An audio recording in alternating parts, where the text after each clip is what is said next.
is at the back of the Pittsburgh offense. Outside, that's Miller, and he's brought down by defensive back Morgan Burnett. It is a gain of 6 on the play. Mike Daniels replaces on that Green Bay defensive line the injured Johnny Jolly. A neck injury sends Jolly to IR. Daniels making the start on the line. A.J. Hawk is the leading tackler, closing in on becoming the all-time Packers leading tackler. Could get that today.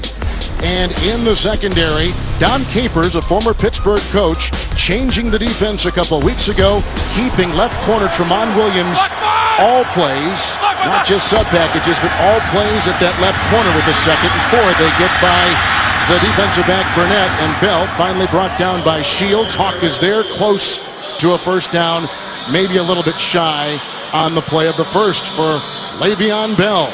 It's the second time Le'Veon Bell's been able to get outside of this 3-4 defense by Dom Capers. Normally, the runners have to be able to cut it up inside. Very difficult to get outside with the wide set outside linebackers. And, of course, you get the sense that both running backs want to show well, given the words by Mike Tomlin earlier in the week comparing his running back, Le'Veon Bell, to that of Eddie Lacy. Keith Williams on the outside, and here is a first down and 10, and the whistle blowing it dead. False start, Pittsburgh. False start, number 77, offense.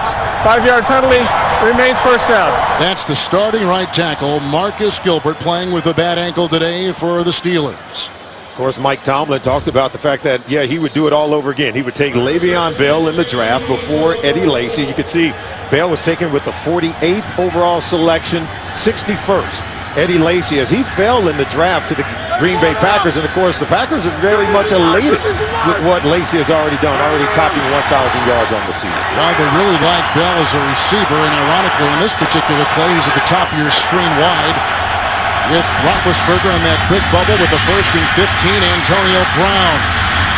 From behind, he was hit by Burnett, but the initial stop was made by Brad Jones. It is a gain of 6 in the play. Out to the 50. And there he is. He's in motion. He's going to come over. And this is what Ben and the Pittsburgh Steelers do so well in this offense. The bubble screen. 3 blockers out in front.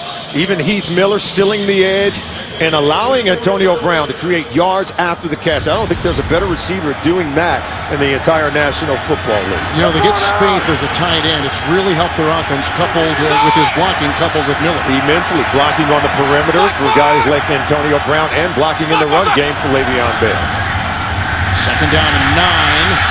And Roethlisberger ricochets incomplete. May have been Brown they were going for. Yep, and Shields was defending. Shields had that huge interception off Romo late in the game last week in Dallas. And there you see one of those plays where I think Ben in the past would have taken off and maybe ran with that one. You could see him moving in the pocket, buying time, and just really being patient. Now watch this. He'll come back. Now he could have just taken off and run with this one. But you see, he's trying to make plays with his arm, throwing the ball down the field. That's why I think Todd Haley has had a real positive effect on Ben Roethlisberger. The Packers have 6 in the secondary, third down and 9. That's Marcus Wheaton, just came in, extra receiver.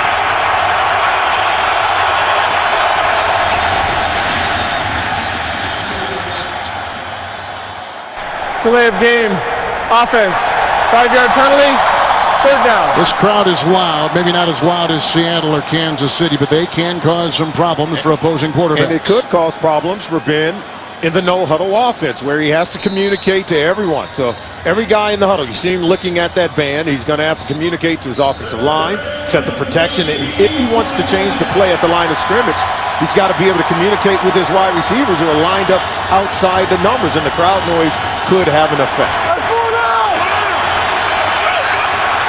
So with the penalty now, third down and 14. And you can see him barking out instructions.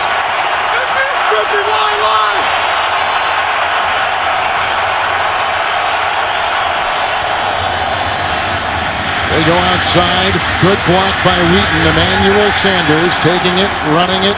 Hit out of bounds by the rookie Hyde. It is a pickup of 6, shy of the first down. He gets to about the 47-yard line, and so the Pittsburgh Steelers will have to punt the ball. I was thinking about that Dallas game last week and everything that the Packers were trying to build, the confidence for their quarterback Flynn, but just overall team confidence. The win in Dallas did so much for this ball club. And really the key today is to build off of that come from behind win and get off to a much faster start than they did last week in Dallas. 6 plays punt, and here it goes. Hyde, fair caught about the 12.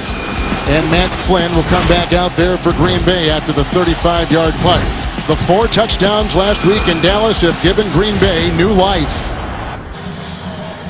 Aaron Rodgers still not cleared to play for the Green Bay Packers. Yeah, he'll miss his 7th consecutive game, and the CT scan shows extraordinary risk to Aaron Rodgers' fractured collarbone. It's an organizational decision. Doctors, medical staff, the coaches, they say that it's not the right time for him to play right now, even though, Kevin, he wants to be out there. Second possession for Green Bay. Cortez Allen will wrap up the receiver, and that was grabbed by James Jones. That is a 7-yard pickup for the Packers up to the 20. Yeah, another nugget on Aaron Rodgers. Remember, his head coach, Mike McCarthy, we spoke to him. He said Aaron wants to play. He said he proved his toughness. Remember going back to 2008 when he played with that separated shoulder? Said he would do anything to be out there today. Flynn will look into the Steeler nickel on 2nd down and 3. Underneath, Boykin. A little room to roam. Allen making the stop. That is a catch for a first down. A run after the catch of 14 yards. It's up to the Green Bay 34. And this is what Matt Flynn wanted to get done today. Wanted to get off to a good start by getting the ball out of his hands quickly and allow the receivers to make plays after the catch. With the first down and 10, James Starks has come in the game and is the running back. Boykin in, he dropped the ball outside. Looked like Worlds had a beat on him. One thing about the Green Bay Packers in the first quarter, Solomon, only 17 points scored in the games, 6 of them that Aaron Rodgers has not started. So it's been a slow beginning for the Packer offense. And Mike McCarthy talked about it. He said, hey, I have to do a better job as a play caller of tailoring the plays to the skill set of Matt Flynn, allowing him to get off to a better start and feeling more comfortable with our play selection. Starks remains on 2nd down and 10. Here is Starks. Little screen pass. Good block by Lang.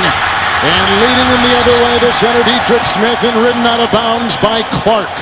It is a catch and run of 23 and down to the Pittsburgh 41. And watch Starks coming out of the backfield on a screen play, running behind TJ Lang. Look at nice block there.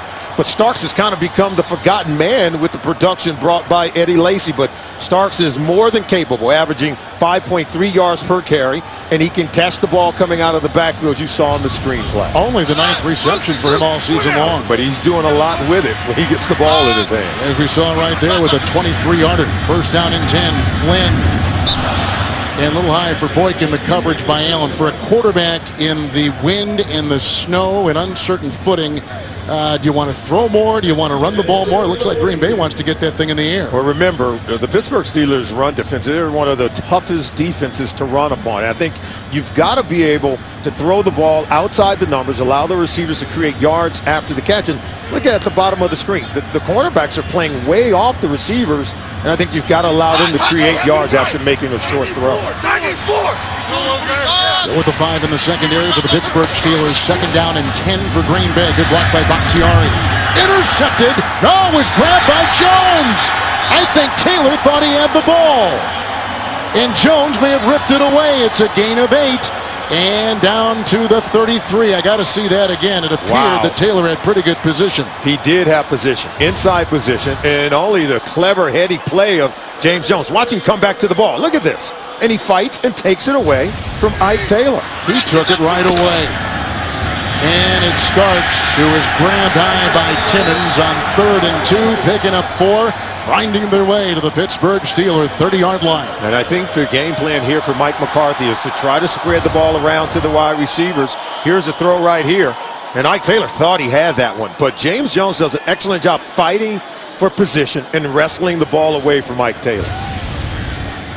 Now you mentioned, do they want to run the ball? Only one rushing attempt so far for the Packers on offense. And 6 pass plays on this drive. 8th play of the drive right here. Big plays. 14-yard catch and run by Boykin. 23-yard catch and run by Starks on a drive that started back at the Green Bay 13. The fake to Lacy to the end zone for Boykin. And incomplete with Cortez Allen there defending for the Steelers. Cortez Allen's one of the young defenders who Mike Tomlin talked about is beginning to blossom on this defense. And this time he just gets right underneath, contests for the ball at the high point, and had Boykin been able to keep his feet there, he may have hauled that one in for a touchdown. But good defense by Cortez Allen, who's been giving up a lot of cushion for Boykin in the underneath coverage. Making his 6th start today, he and Gabe will be going back and forth at that position throughout the afternoon. 2nd down and 10 for the Packers. It's Lacy, blocked by Evan Dietrich Smith. Tackled in the secondary by Ike Taylor and Ryan Clark. It is a run of 14 yards for Lacy to the 15 of Pittsburgh and a player down. Just a really good play. Look, they're going to get it outside, but see, once you get out here, then he can cut it up underneath. And it's just a good read by Eddie Lacy. You don't want to go try to get to the outside. You cut back with the overflow and the pursuing at the 2nd level of the defense. Linebackers flow over the top, cut it back underneath. In the 2nd half last week down in Dallas, 110 yards. A player down for the Steelers. We have 6:18 to play in the 1st quarter from Lambeau. Defensive back Ike Taylor was the Steeler down, walked off under his own power. 10th play of Green Bay's drive coming up, starting back at the 13, taking his place in the secondary for the Steelers, William Gaines. Inverted wishbone. Lacy, a block from Sitton and Kuhn, and not much there. Broken up beautifully on the play by linebacker Lawrence Timmons, limiting Lacy to a gain of a yard. And one might say that the Green Bay Packers throwing the ball outside on those bubble screens to the wide receivers has really kind of spread the defense a little bit thin at the line of scrimmage for Pittsburgh. And now Mike McCarthy starting to dial up some run plays, getting the ball in the hands of Eddie Lacy, allowing him to go to work inside the red zone, where the Packers have struggled so far this season down there. Taylor is in. Boy, last week in the red zone, Flynn was smoking hot. 2nd down and 9.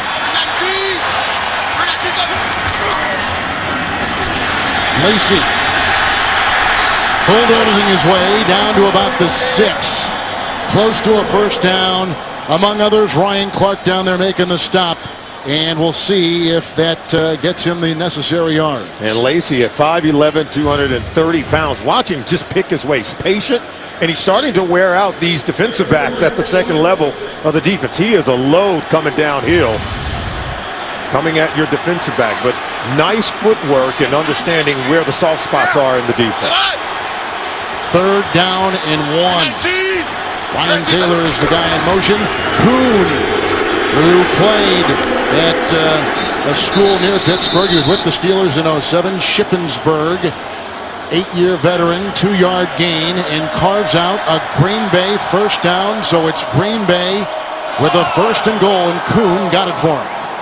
And you talked about Matt Flynn last week in that game against Dallas being red hot inside the red zone, where he completed 7 of his 9 pass attempts down there, had 4 touchdown passes inside the red zone, all in the 2nd half. So I'm sure they're going to allow him to throw it down here, Kevin. 6 defensive backs out there for the Pittsburgh Steelers. 1st and goal from the 5. Blocked by Lacy. Flynn, Boykin, touchdown. They work on Cortez Allen. A 5-yarder. And to the welcoming party. You talk about confidence here in Green Bay, playing with their 4th quarterback during the season in Matt Flynn. Watch the timing. Back shoulder throw to Boykin against Cortez Allen. And if you don't get your head around as a defender, very difficult to stop that pass. Perfect timing between quarterback and receiver. Boykin with his 3rd touchdown reception of the season. And earlier on that drive had a catch and run for 14, along with a run of 14 by Lacy and a catch and run of 23 out of the backfield on a screen pass by running back James Starks. Crosby. And 7-0 Green Bay with 4:02 to play in the 1st quarter. Matt Flynn, signed November 12th, the 4th quarterback the Packers have used. Back in Green Bay, and fantasy football fans, keep the excitement going all postseason with Playoff Challenge now with bigger cash prizes. See rules and sign up at cbssports.com/challenge. Now for the Pittsburgh Steelers, who are very much alive, but a lot of things have got to happen. Baltimore, losing now, has got to lose both games. Miami, who lost earlier today, will take on the Jets, and the Jets have got to win. In San Diego, losing at least one game, and they play right now against the Oakland Raiders. All right, Mike Tomlin's done a wonderful job of really just keeping his team held together after getting off, Kevin, to an 0-4 start, and still to have playoff hope so deep into the season. It looks like things are falling in their direction. And this will be Sanders, and the handoff to Felix Jones on the reverse and looking for a block, and he ran into his own blocker and then was brought down after a 26-yard return. Felix Jones, who they traded for earlier. Here comes Ben Roethlisberger, down by 7 early. The NFL on CBS is sponsored by Aflac. When you're sick or hurt, Aflac pays you cash. Find out more at Aflac.com. And by Chevrolet. Find new roads.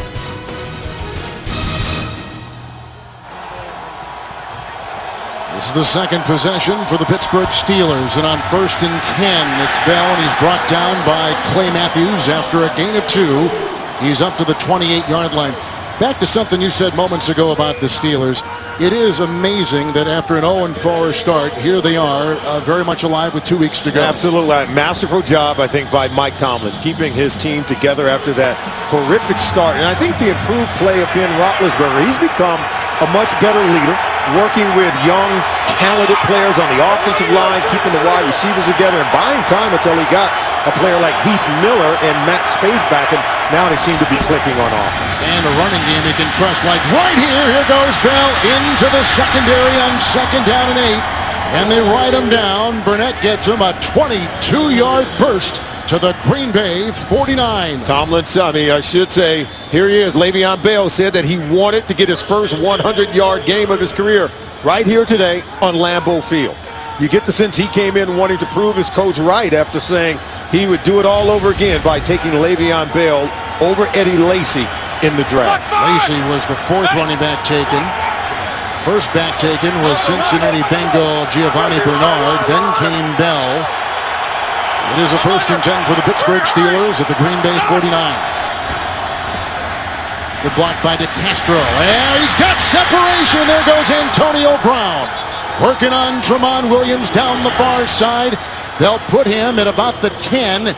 It is a 38-yard catch and run, 1st down Pittsburgh. Now watch how he hesitates at the top of the route here, because see, when Williams looks back, that's when he loses leverage in terms of his position to make a play on the ball against Antonio Brown. Got to give Brown a lot of credit for selling the little fake, little stutter movement to pause with Williams and get on top. Brown, 96th catch. Big plays by the Steelers on this drive from the Green Bay 13, 1st down and 10. Brown becomes the 2nd leading Steeler receiver in history with that grab. Bell with the block for Beecham, and broken up on the play by Hawk and others. It is a gain of 3. They'll spot him at the Green Bay 10. You know, so much talk about this week with Tony Romo running only 7 times against this Green Bay Packers defense in the second half after they had such a commanding lead. When you go no huddle, and these coaches, they put a lot on the quarterbacks. In this case, it's Ben Roethlisberger is going to check to whether it's a run or a pass, given what he sees with the defense. He's counting the numbers in the box, and that's going to dictate if he's going to either run it or throw the football. 2nd down and 7.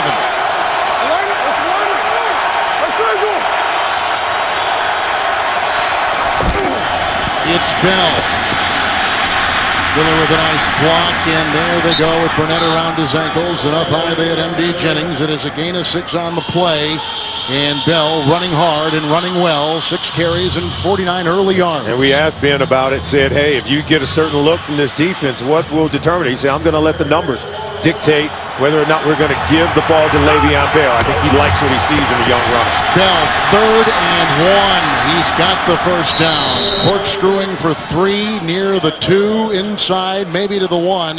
Hard-earned yards and a 1st and goal for the Pittsburgh Steelers. All during the offseason, Kevin, this is what the Steelers wanted. This is what Mike Tomlin wanted from his football team. The fashion of team that can pound the running game. They came in today's game. Look at what they've done rushing the football all season long. Ranked 31st, already 51 yards rushing early in the game. Bell, one of the 5 receivers. It's first and goal for the Pittsburgh Steelers.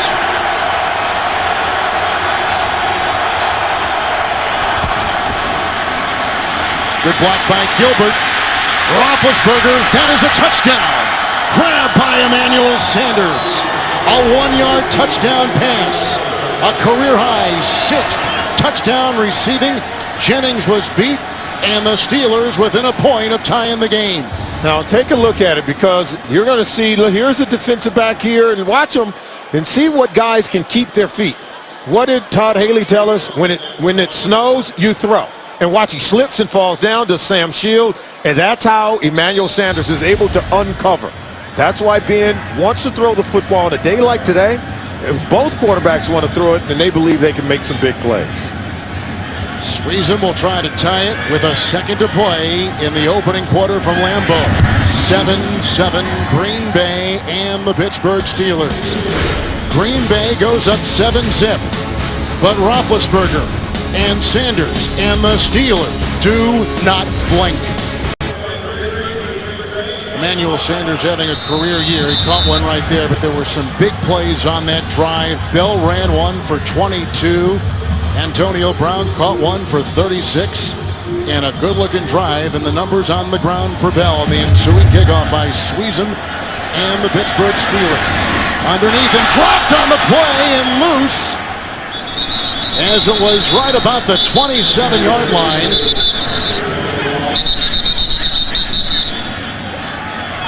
Carl Jeffers is our referee today here at Lambeau. The end of the first quarter. And grabbed by Jake Stoneburner, reserve tight end. And that's the end of the first from Green Bay. Matt Flynn has thrown a touchdown pass of 5 yards. And Roethlisberger has thrown a 1-yard touchdown pass after a wonderful 36-yard completion to Antonio Brown. And we're tied at 7.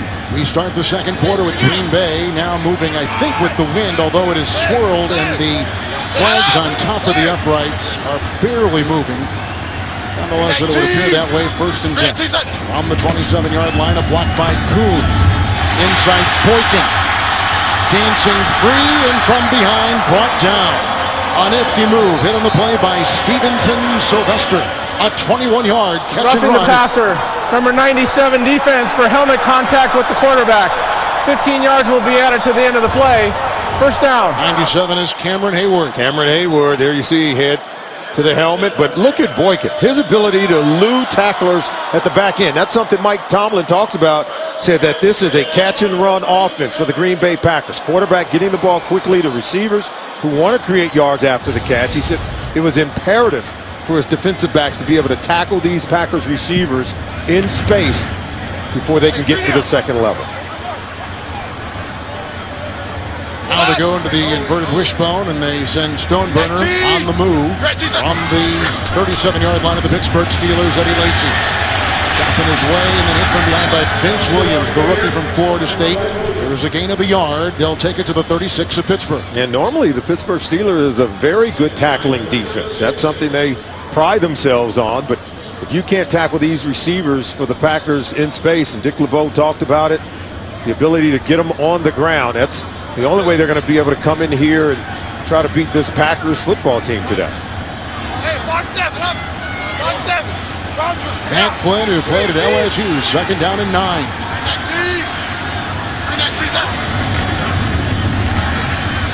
Blocked by Barkley, but now they get around him, and down goes Flynn with a missile flying overhead. And that was Ike Taylor coming through along with Timmons, and a gain of a yard by Flynn, making it as far as the 35 of Pittsburgh. Wow, that was a near decapitation. And the quarterback can slide and save himself. That was Timmons. Lawrence Timmons, yeah. Coming through. Hate to see what would have happened had he made contact there, Kevin. He's had at least 10 games in his career and 6 this season with at least 10 tackles. He's played some terrific football. Third down and 8, as I said before, leading the team in tackles, and has a sack already this afternoon. Flynn, and caught by Nelson, who is brought down by Gay and very close to a first down. Jordy Nelson with a catch with a flag thrown on the play, and the flag is back where the quarterback was throwing at about the 42. Well, it was Jason Whirls who came in to get a hit on Flynn. Personal foul, grabbing the face mask, number 71 offense. 15-yard penalty, repeat third down. That is the Pro Bowl left guard, Josh Sitton. Yeah, I think he's working against, look, I think it was Whirls coming through. There it is, 93 Whirls coming in. And you can see him reach that hand out to grab the face mask of Jason Whirls before he laid the hit on Matt Flynn. You got to worry about Whirls. That was one of the great matchups coming in. He leads them. Whirls does in sacks. He's been playing very well for this football team, expected to be an unrestricted free agent at the end of the year. So now, third down and 23. The Packers will need the 27-yard line of the Pittsburgh Steelers, who have 6 in the secondary.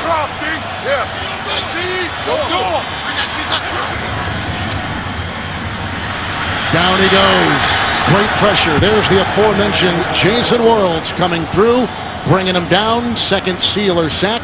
A loss of 2 right there. Green Bay has got a punt. And the coverage this time forces, as you can look and see in the all-22, forces Flynn to hold on to the ball. So you look here, he's got nowhere to go with it. He wants to get rid of it quick. They go man-to-man coverage. Only John Kuhn was open at the bottom of the screen, but they wanted to go to the top, and then the pressure poured in on Flynn. Good snap here by Good to Maste. Deep back Antonio Brown, who had that 67-yard return against the Steelers. And he finds a gap and he breaks a tackle and he's got a blocker. Dwyer leading the way with 1 block in his second. And finally the punter brings him down. He is the electrifying Antonio Brown, one of the best punt return men in the NFL.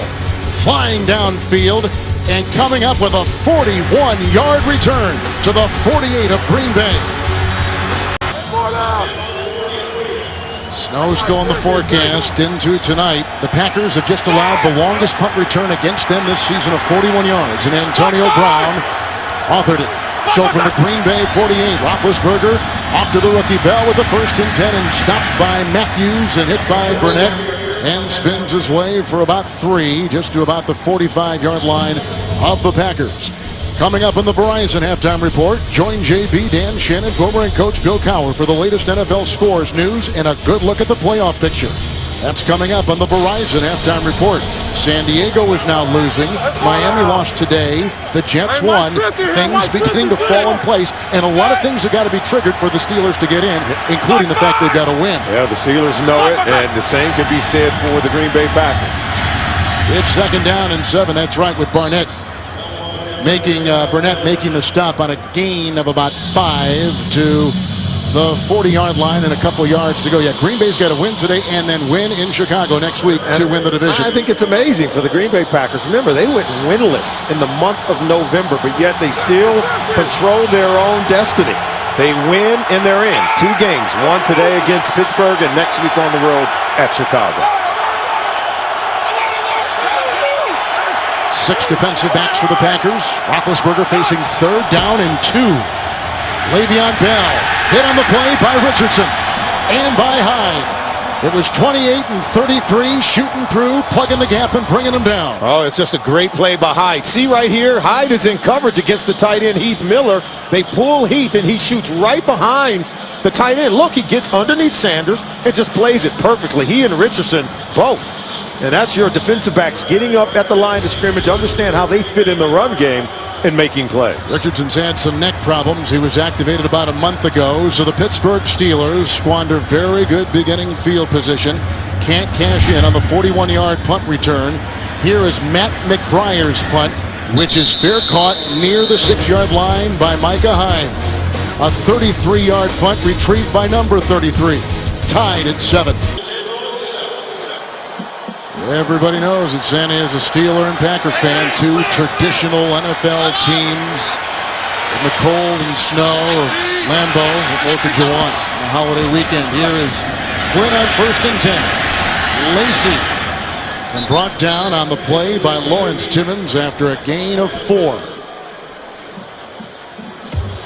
Well, Thursday on CBS, get ready for 3 times the laughs. It's a Miller's Marathon.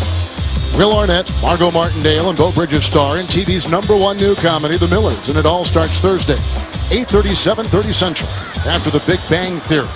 Only CBS. Second down, long 5.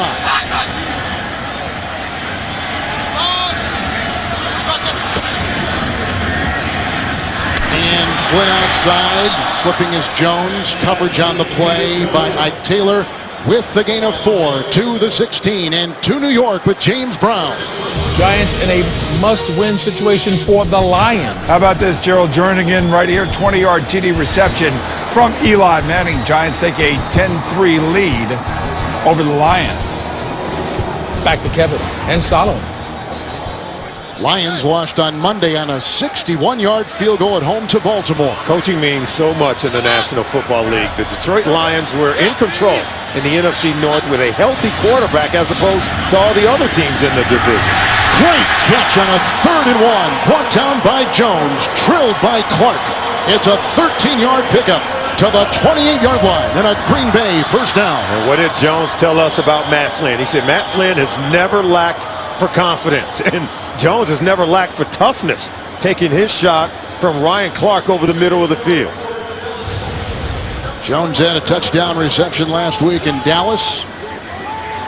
His first touchdown reception since week 5 against Detroit. Then is it 5 consecutive passes? It's 1st and 10 from the 29 of Green Bay and Eddie Lacy.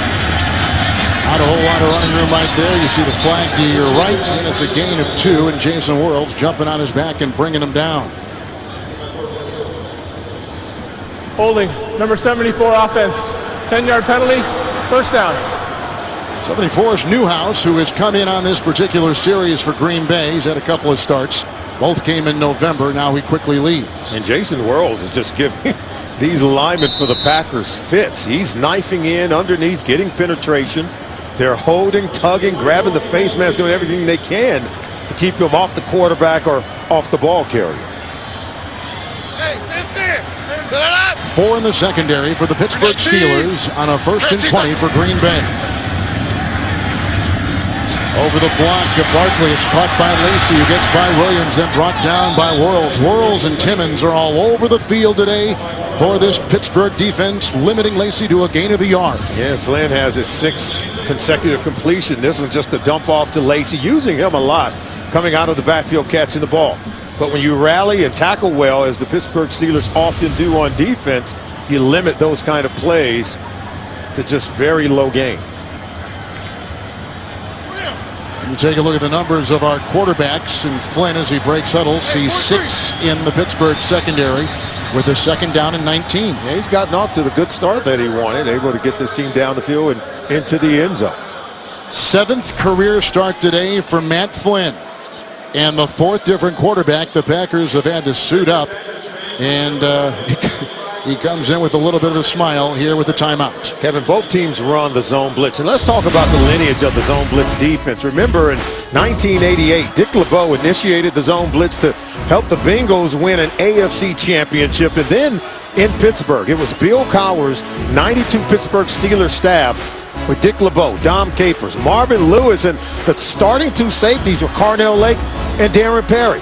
Now, Marvin Lewis went on to help the Baltimore Ravens win a Super Bowl, and of course, Dom Capers has helped the Packers win one, but it all starts with the architect, Dick LeBeau, some 55 years in the National Football League as a player and as a coach, and he built this great defense that's gone on to help teams win Super Bowl championships. Packers took that timeout, 2nd down and 19, and again they need their own 39-yard line. It's Flynn, and dropped by Jones. Polamalu was right there with the coverage, 3rd and 19. You played under LeBeau. You played for the Pittsburgh Steelers. Yeah, and the safeties like Troy Polamalu, Darren Perry, Carnell Lake, who are now coaching the secondaries on both teams.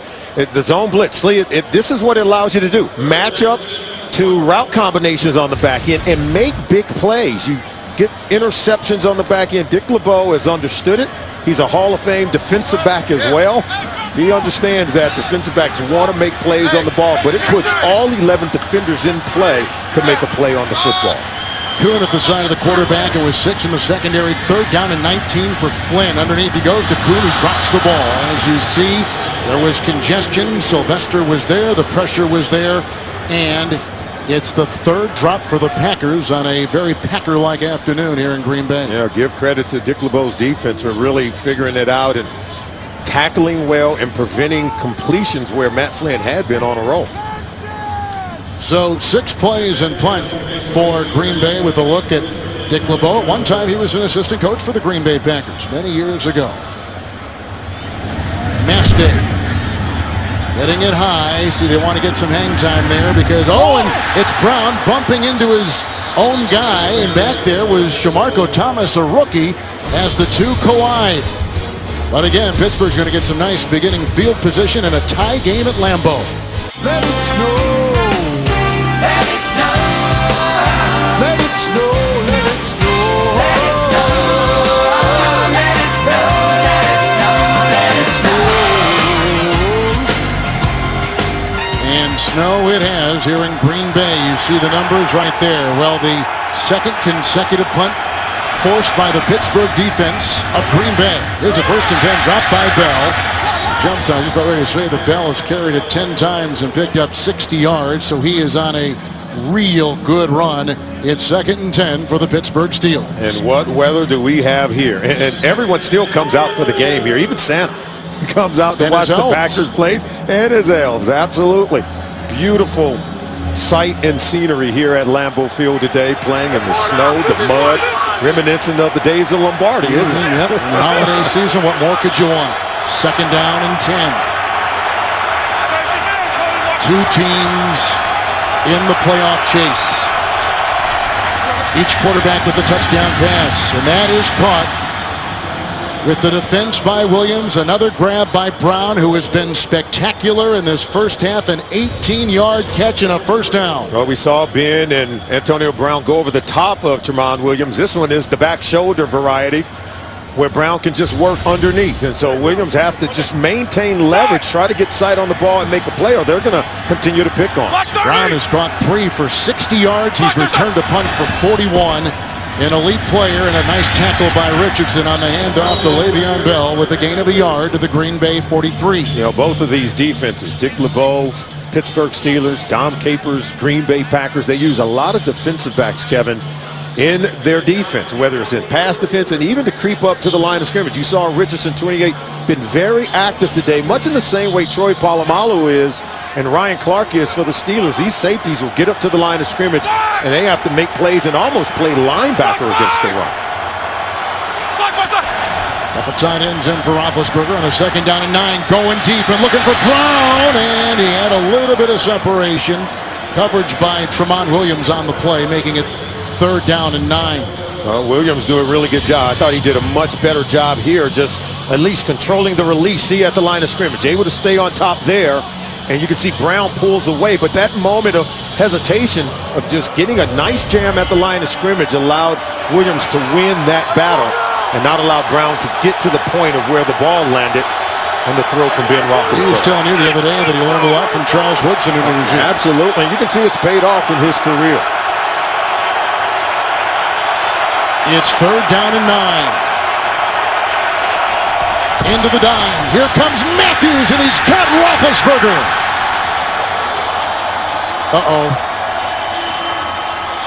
And that doesn't look good. No, for a it guy doesn't. who has had a history of injuries. But what did Clay tell us? He said not only do you have to get to Ben Roethlisberger, if you see him at the top of the screen, you also have to tackle him. And remember, he's been dealing with some hand issues, but he's able to wrap him up and bring him to the ground. Can't say enough about how good a job that is. You see that wrist, that right hand? It's got the cast on it, on that thumb, but still able to get the tackle. He'll remember his 50th career sack against Ben Roethlisberger, one of the toughest quarterbacks to bring down. The McBriar punt and the fair catch at the 12 by Micah Hyde. A 36-yarder and down.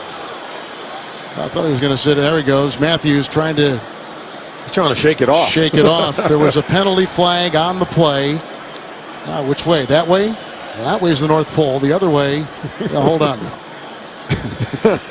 Although it feels like we're at the North Pole. We're pretty close, aren't we? And I grew up here. So Prior to the kick, holding number 60 of the kicking team. That 10-yard penalty will be enforced. Replay 4th down. 60 is the long snapper, Greg Warren. and they continue to take a look at Matthews. Green Bay has been injury-riddled as much as any team in the NFL this season. Matthews, in fact, missed some games in the middle of the year, missed 4 games at midseason. But his presence on the field, it's a huge one. When he's playing, this defense plays at an entirely different level because you can't block him with just one offensive tackle or one back. You really have to, I think, design a blocking scheme that's going to allow 2 bodies to be on. They'll punt again with McBride. And they'll get better field position here with Hyde. Slips out of the grasp on that particular play of Will Johnson and goes ahead. 8-yard return. They tend to Matthews. Each quarterback a touchdown pass at Lambeau. So the Packer defense has forced a couple of punts coming up for Pittsburgh, and going to the locker room, Clay Matthews. They'll try to get an update. Looks like it was that already injured right thumb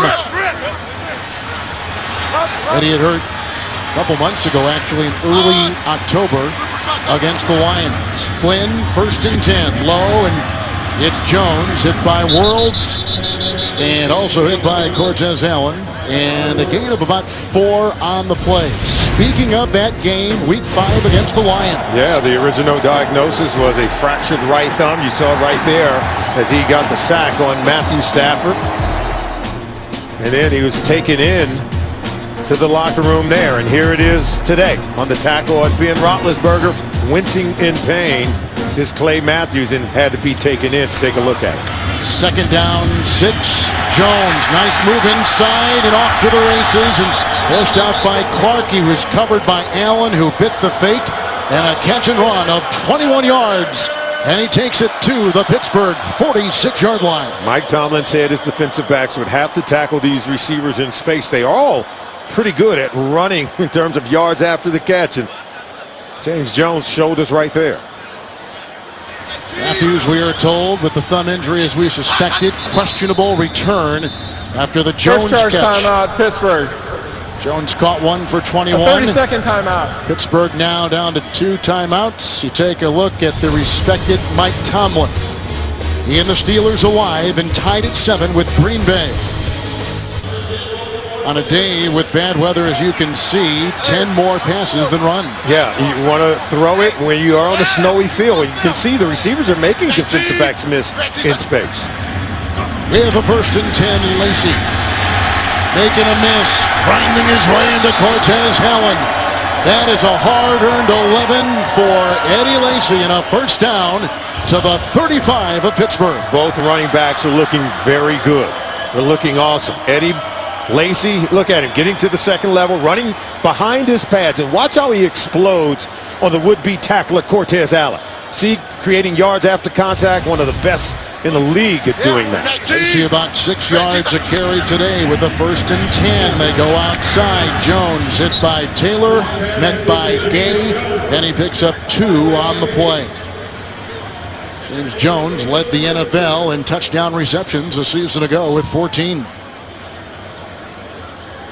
But only 3 this year. 2nd down and 8. A lot of that has to do with Aaron Rodgers. And we talked about Aaron before, watching in cities on the sideline this afternoon again. These 2 rookie running backs are fun to watch. Oh, very fun to watch. And they have the offense moving. 2nd down and 8. Putting their fingerprints on this one are those backs. There's a nice little catch across the middle, and that's Jordy Nelson close to a 1st down. He picks up about 8 yards on the play. He's near the 25. That's his first catch this afternoon. Jordy Nelson out of Kansas State. Well, Nelson's numbers have gone down as well without Aaron Rodgers in the lineup. But these players right now, the only numbers they care about is wins to get into the postseason. Lacy on 1st and 10, dancing his way, and finally brought down on the play by Chris Carter. He's played some reserve linebacker all season. Another burst of 11.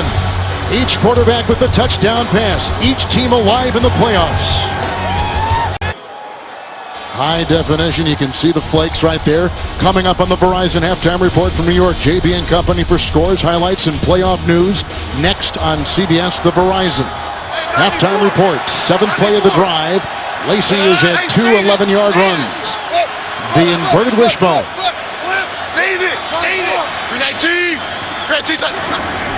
Flynn. Lacy cuts.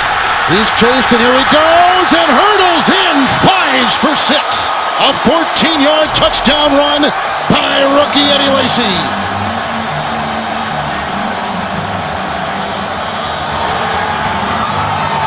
Get warm and put your team up.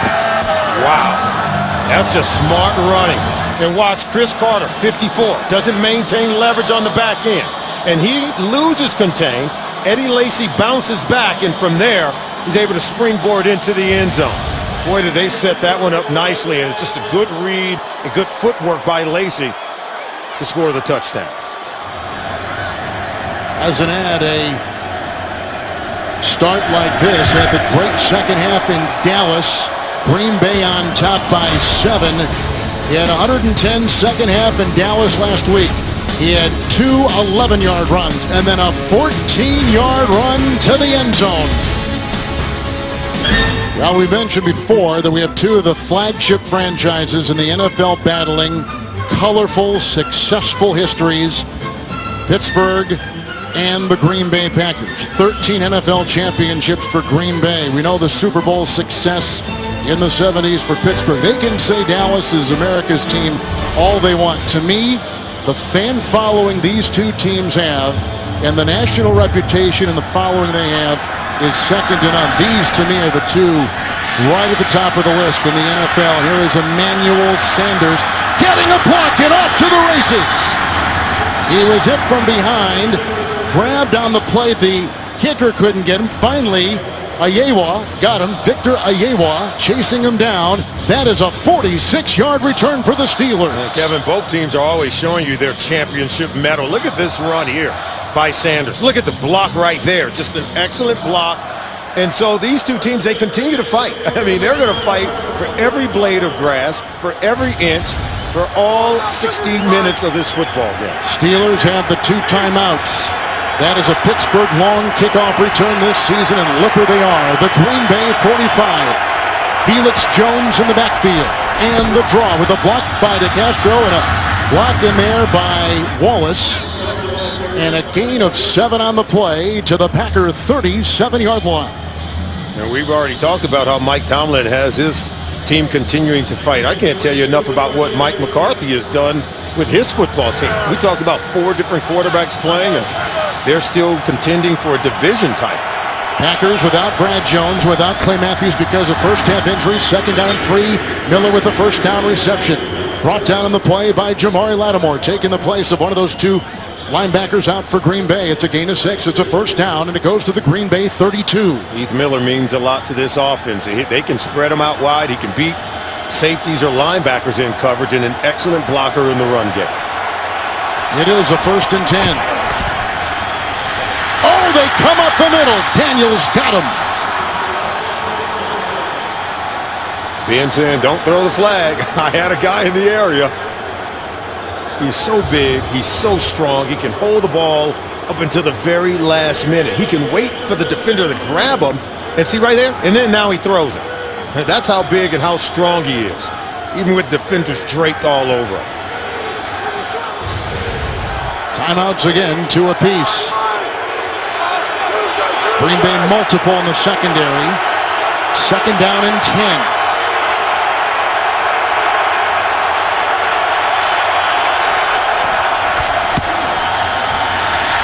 Roethlisberger low, and Jericho Cotchery got the ball right in front of the linebacker Lattimore. A gain of 9 on the play to the Green Bay 23, and a timeout taken by the Pittsburgh Steelers with 40 seconds to play in the first half. With the playoff races heating up, download NFL Mobile to get live video access to exclusive premium content for your smartphone. Call ** NFL to download or go to NFL.com/mobile to learn more. Message and data rates may apply. These 2 teams alive. A lot of things have got to happen for the Steelers. They got to continue to win, though, and obviously so does Mike McCarthy in Green Bay. They play Chicago next week, which could decide the division. Absolutely, but first, both teams have to take care of business here. You get the sense this one is going to come down to the wire because both teams know what's at stake. And see, Mike Tomlin got his team on the march and trying to coach them up for every single second and every single moment of this game. Green Bay with 5 in the secondary, 3rd down and 1. Bell is in, Bell slicing free and grabbed by Richardson and has the ball inside the Green Bay 15. It's a 10-yard burst, and Bell with 71 yards in the first half at Lambeau. You can't tell me the words by Mike Tomlin comparing his running backs. Didn't fire up Eddie Lacy on that last run, and also I think it's really stoked the fires in, of course, in Bell. They didn't call time, and on 1st and 10, it's dropped by Cotchery and the coverage by Micah Hyde. Incomplete. 2nd down and 10 with 12 seconds to go. Really good coverage here. You said they're going to come out, going no huddle, getting the ball over to Cotchery. Good throw, but even better coverage by Micah Hyde. Remember now, Roethlisberger takes more sacks in the red zone than any other quarterback in the NFL. Absolutely, and that's where he can't take sacks here. He's got to be able to manufacture some plays, and this is where his athleticism and ability to extend the plays really created a touchdown on his last red zone possession. From the Packer 13, 2nd down and 10. And incomplete. More throwing it away than anything else. The coverage by Richardson. The pass intended for Antonio Brown. You can see here's Antonio Brown working against Shields. Going to work his way to the back of the end zone. And that's where you want to put it. If you're Ben Roethlisberger, you want to put it up high, only where your guy can get it, or it goes out of bounds. They're going to go for 3. Roethlisberger was open. Maybe one more play with 6 seconds to go. High chance that they think. Yeah, they could have used one of their timeouts. They got one left, could have used it and bought themselves more time. Sweezum has made 12 consecutive field goals. A 31-yarder right here. And a timeout by Green Bay. They're 2 and down to 1 and 6 seconds to go. So let's step back a little bit. Both teams responding to the other in what has been a very entertaining first half. And what we're seeing from both offenses, both teams have excellent balance. I think the rookie running backs, Le'Veon Bell, Eddie Lacy, doing a wonderful job. Both close to 70 yards rushing here in the first half of the game. And then the quarterbacks are making good on all of their red zone possessions. And neither team turning it over. The running backs are sure-handed carrying the football, and the quarterbacks are making good decisions throwing it down the field. Do you think they should have gone for one more play? They got a timeout, and there were 6 seconds left, as we see. It would have been very dicey. I thought they should have called a timeout after the 2nd down play. So here's a 31-yard field goal try by Sean Sweezum. Had 3 field goals against the Cincinnati Bengals last Sunday night. And right down the middle, making it 14-10 at halftime and 2 seconds to go. So the Steelers come up with 3. They were set up on the Sanders 46-yard kickoff return and a 10-yard run by Le'Veon Bell. Well, they're just doing a really good job of taking care of the little things on special teams in bad weather. Good nice point. Placement, nice hold, nice kick. You've played in the league. You've played in conditions like this and on fields like this. From a player standpoint, what are the toughest things to deal with? The snow, the wind, the footing, or all of it? I think all of it comes into play, and you just have to be really diligent in terms of what you're doing. And for defensive backs like Troy Polamalu, Ryan Clark, Dick LeBeau coaches it. Dom Capers the same thing. Have to keep your shoulders over your feet because you can't slip and fall down. And sometimes you may have to concede a catch, but you don't want them to create yards after the catch and turn it to an even bigger play. All right, this week, don't miss the show that's in a league by itself with guys who take on all 32 teams and each other with James Brown, Phil Simms, Chris Collinsworth, with the artistry of NFL Films. Inside the NFL, the shows the pros watch Wednesday at 9, only on Showtime. The wind is picking up just a bit. The snow is steady, as you can see, and Sweezum send this line drive to the 5 and high. They'll go down wisely, and that'll take us to halftime. The rookie running backs on display, each quarterback throwing early touchdown passes, a 1-yard pass by Roethlisberger, a 5-yard touchdown pass by Flynn, and then a 14-yard touchdown run by rookie Eddie Lacy moments ago. And the Packers at halftime leading the Pittsburgh Steelers 14-10. Halftime coming up. You're watching the NFL on CBS. Kevin Harlan, Solomon Wilcox, thanks for joining us. Some of your first half thoughts in what has been a game that has not disappointed at all. No, it has not. Both teams, of course, trying to keep their playoff hopes alive. And what did Matt Flynn tell us? That he wanted to get off to an excellent start to begin this game, and that's exactly what they did. He was able to get his team into the end zone in the first quarter, getting a touchdown toss over to Jared Boykins. But Ben Roethlisberger, he brought his team roaring back with a touchdown toss to Emmanuel Sanders, and Eddie Lacy refused to be outdone. A 14-yard jump going right over the top and into the end zone. We've seen excellent performances from both rookie running backs. Le'Veon Bell, 71 yards rushing.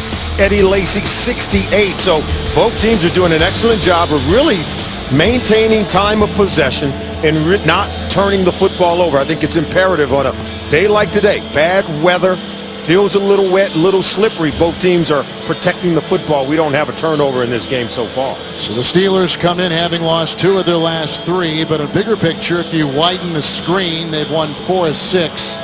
Look at Matt Flynn, who goes with Ben Roethlisberger head-to-head today. There is the injury to Clay Matthews that lingers from the first half. We'll see if he returns in the second. There is the injury to the other linebacker, Brad Jones, and we'll see if he returns for the Green Bay Packers, who will kick off to begin the second half. Mason Crosby and Felix Jones, and we're underway with our third quarter in Green Bay. And hit by Jennings and ridden out of bounds. 12-yard return. And let's take a look through 30 minutes of football and what these teams have done. You know, the offenses have not had their way completely. You can see Ben Roethlisberger and the Steelers have had to punt on 3 of their 5 possessions. Did get a 7-yard drive, or should say 7-play drive for 73 yards to score a touchdown. And then on their final possession of the first half, had to settle for a field goal. So, with a couple of injured starters, Jones and Matthews, the linebackers, Jamari Lattimore, along with Andy Mulumba, who is a rookie from Eastern Michigan. And Roethlisberger with a 1st and 10. Quick bullet, Antonio Brown makes the catch with the tackle made by Sam Shields. An 11-yard pickup for Antonio Brown. Excellent timing on this throw. Watch how Brown wins the inside position. Beats the linebacker. You can see Lattimore out of position, but Shields, nice tackle, not allowing yards after the catch by Brown.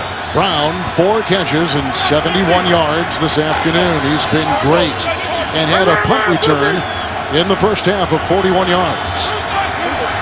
It is a 1st down and 10 for Roethlisberger.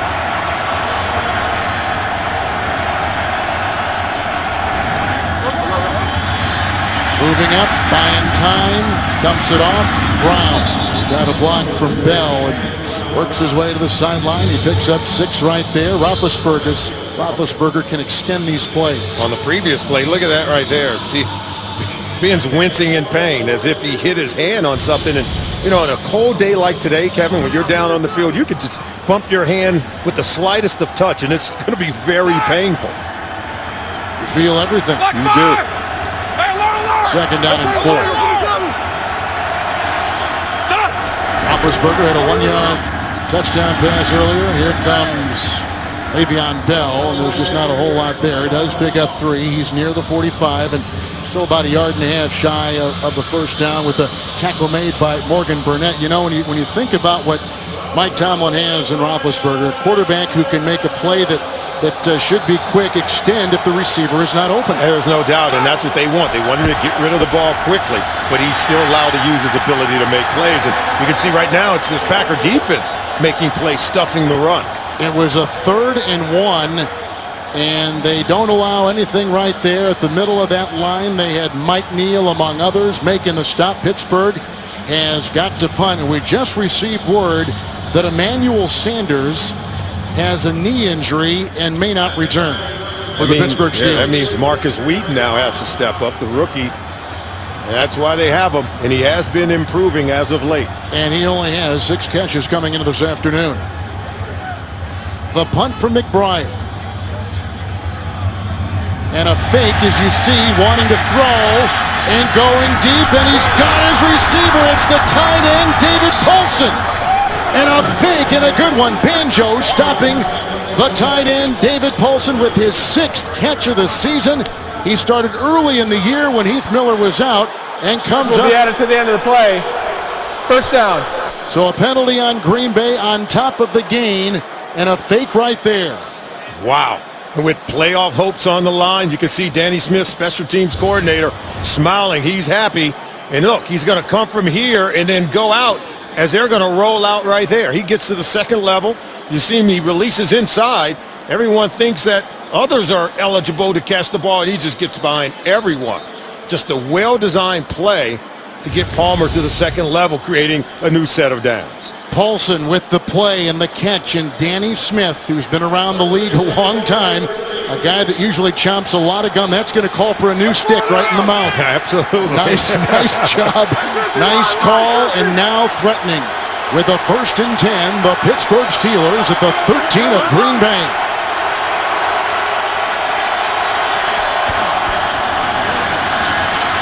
Again, extending the play, and Roethlisberger galloping for 6. What a play by Ben Roethlisberger. That is his first rushing touchdown this season, and he's just given the Steelers a lead. We were just talking about this, Kevin. We were saying they want him to get rid of the ball quickly. Good timing and release. But when the coverage holds up, watch how the defense breaks down and see Ben's ability to extend the play, and he just splits the defense. He catches Lattimore out of position, cuts back, and scores the touchdown. 13-yard rushing touchdown by Ben Roethlisberger has put the Pittsburgh Steelers on top by 2 at the extra point coming up. He's done it all. He has played some terrific football the last 6 games. And now 17-14, the Steelers with the lead. And all this began with the punter McBriar hitting the tight end on the fake punt Paulson. They picked up 30. Then Roethlisberger rumbles for the touchdown. Matt McBriar has played 10 seasons in the NFL. The punter on the right, he had never thrown a pass until right there. He was signed at mid-season, replacing the original punter, Zoltan Mesko. He was let go. McBriar was signed, and he just threw a pass of 30 yards, and then Roethlisberger runs it in from 13, and the Steelers going for broke in a game where they probably figured they have nothing to lose. About 4 things that got to happen for them to get in, come up with a huge play, and they take the lead. Sometimes you have to be a riverboat gambler. When the playoffs are on the line, the fake punt, you throw it to the tight end, and then the late hit by Stoneburner gives them an extra 15 yards on the play, setting up the touchdown run by Ben Roethlisberger. We told you he's been doing less of this and making more plays with his arm, but with everything riding on it, you go for broke and run it in yourself. The Packers down for the first time. They've won 2 consecutive games coming in, 2 one-point wins, and here they go, 1st and 10 from the 20-yard line. Bakhtiari the block at the left tackle, sitting at the left guard, and that's going to overshoot Jones, streaking down the sideline in the coverage by the veteran Ike Taylor. And we told you that Matt Flynn and his offense, they got off to a really good start. Had to go 3 and out on that first possession, then go 13 plays, 87 yards to set up their first touchdown of the game. They scored on 2 of their 5 possessions, had to punt on 3, but they're running the ball very well, having excellent balance on offense. Get the 2nd down and 10. This is Lacy. The block by Lang, and you see Polamalu, and at the bottom of the pile, Ryan Clark around his ankles, and a gain of 7 for Eddie Lacy, and they'll put the ball at the 27. And this is where the Steelers defense has to beware of Mike McCarthy's offense here in the second half. Last week against Dallas, they scored 34 points, had over 300 yards total offense in the second half of that ball game on the road. Dick LeBeau well aware of the adjustments they will have to make. 6 in the secondary now for Pittsburgh, 3rd and 3. Boykin, who is hit by Cortez Allen, and we'll see if they got the first. Where's the spot? They had to get right to the 30. They pick up 4. They get it by a yard. They'll move the chains. This is what you got from these Packers last week. Look at that, 5 consecutive possessions to score touchdowns, and then at the end of the game, they just took a knee, Kevin. But they got red hot with Matt Flynn at quarterback for this Packers offense. Running back as James starts on 1st and 10. And with a block by Lang, he works into the grasp of Lawrence Timmons with the gain of about 4 and put him at the 34-yard line. I spoke with Dick LeBeau. He told me that he felt the Packers had the best 1-2 punch at the running back position between Eddie Lacy and James Starks. He felt like both guys were slashers, both can break tackles, and if you get to the second level, they can outrun your safeties to hit the home run and take it to the house. We have a 2nd down and 6 for Flynn, and Starks remains. And incomplete. Whistling over the head of the double team Nelson on the cross. It'll be 3rd down and 6. So if Green Bay wins today, they've got to play Chicago next week at Soldier Field. And this is what these 3 teams that have all been near the top are looking at as we go into this final weekend of the year. And the Lions are losing by 3 at home to the New York Giants. And so if you're Green Bay, Chicago, you just got to take care of business. It's interesting, though, both teams have to win both games, but that's going to be impossible because they'll play one another in the final week of the season. And Chicago tonight will take on Philadelphia. 3rd and 6, and here they come, and another sack. And a flag is thrown on the play, and this one is authored by Stevenson Sylvester. The 3rd sack, and for Sylvester, the 1st for him this season. And he was questionable. Last night talking to Mike Tomlin, they didn't know if they were going to make him inactive. They kept him alive, and he starts with a big play there. Fouls by both teams on the play. Holding, number 69 offense. Illegal use of hands, hands in the face, number 97 defense. Those fouls offset. Replay 3rd down.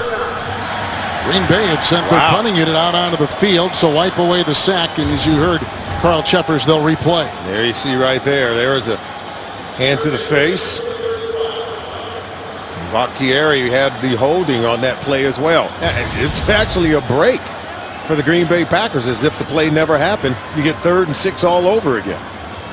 Temperature continues to drop here in Green Bay, and Sylvester button up things once again and getting ready to go. They are having some problems on where to spot the ball. It should be at the 35, and now that is where they lay it. Clay Matthews has been ruled out for the rest of the game, re-injuring that right thumb that he injured initially week 5 here against Detroit. And making a play, getting a sack on Ben Roethlisberger, their only sack of the game. It's 3rd and 6 for Green Bay with Kuhn back there.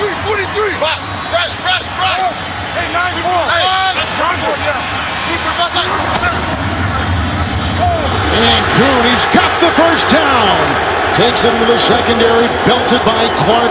He picks up 9, and for Kuhn, just his 8th carry of the season, but it couldn't have come at a better time, and he moves the chains, and a flag is down.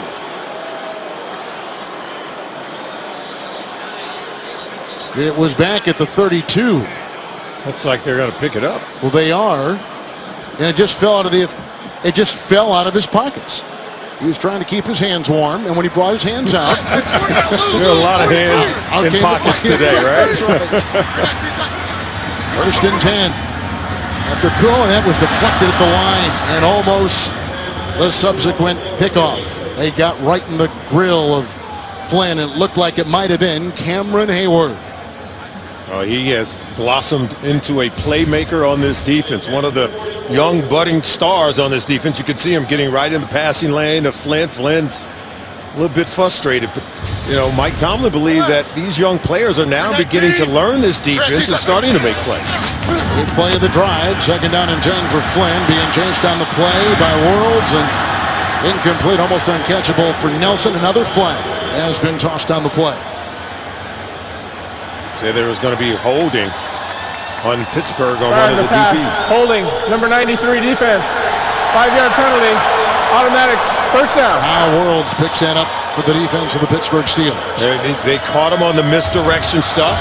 Take a look at the bottom of the screen. Right here, as you try to get the tight end release, he's holding them because he knows that he wants to get away. And he eliminates him as a pass option for Matt Flynn. Frustrating to a guy like LeBeau. Second penalty that they've had that's taken away what could have been a good play for the defense. It is a 1st and 10 for Flynn. They want the screen pass, and Bakhtiari got held up with his block. They were looking for Lacy. It's incomplete, and it's 2nd and 10 for Green Bay. And Ziggy Hood was applying the pressure on Matt Flynn. Ziggy Hood was replacing Kiesel, had been starting all 3 defensive line positions, have named him a starter at one time or another this season. You can see the passing and the throwing in this would seem counter, but the coaches told us that with a 2nd and 10 handoff here to Lacey, and Polamalu is right there and bringing him down after a gain of 3. I mean, common sense would say, day like this, keep it on the ground, keep it secure. We've seen good running, but both teams are throwing the ball. Well, they are going to throw the ball, but you notice you're not getting a lot of throws down the field. That is true. Probably the biggest throw came from McBriar on the fake punt. But most of these are the short variety, allowing receivers to make yards after the catch, running the football. And so I think you limit the potential for a turnover there. Longest completion was 36 yards to Antonio Brown earlier in the game. Here's a 3rd and 7. That is caught. And Boykin gets it down to the 39. He gets the first down by about 1.5 yards. He picks up 9 on 3rd and 7. And the drive stays alive for Green Bay. And this is where Mike McCarthy's offense, I think, is doing a little bit of a better job of manufacturing plays. Quarterback staying alive. I can't say enough about this offensive line and how much they've improved here in Green Bay, protecting Matt Flynn so he can get the ball out of his hands, allowing these receivers to break tackles and create first down. From the 39, good fake. And down the sideline and out of bounds with the coverage on the play by Taylor. Incomplete pass to Jones. You're talking to Dick LeBeau. He was talking about Matt Flynn and kind of compared him to the Cincinnati Bengals quarterback, Andy Dalton. Believes he's better getting the ball out of his hands very quickly on the short, quick passing games, but tends to struggle with accuracy throwing the ball down the field. Saw the numbers on Flynn, and here comes Lacey. And a good open field tackle there by William Gay, allowing Lacey just a gain of 2 yards on the play on a drive that started back at the 20. Biggest play, 11-yard pass to Boykin. And a new team record, beating John Brockington's number of 11:05 after he left Woody Hayes' Ohio State program back in '71. Not bad for the 61st overall pick in the draft, right? You could say the Packers are kind of hit pay dirt there. I think the Steelers feel the same way with Bell. Absolutely. They're both happy with their selection. 13th play of the drive. It's 3rd and 7. Incomplete. Only 1 catch today for Jordy Nelson. Good coverage right there by William Gay. Wide and incomplete. And as the snow is picking up, the Packers bring their punting unit on the field. It's the second time we've seen Flynn try to get the ball over to Nelson, and Gay is doing a real good job matching up in man-to-man coverage. You can see right there, just right in the hip pocket of Jordy Nelson, forcing the punt. Right now, Flynn's getting a little bit frustrated, wanting more out of that possession. Yet the Packers are 6 of 10 on 3rd downs this afternoon. Aided by a couple of penalties as well. Mastay will send it inside the 5 with a great Packer bounce. Down at the 2. Mastay with his 22nd punt inside the 20.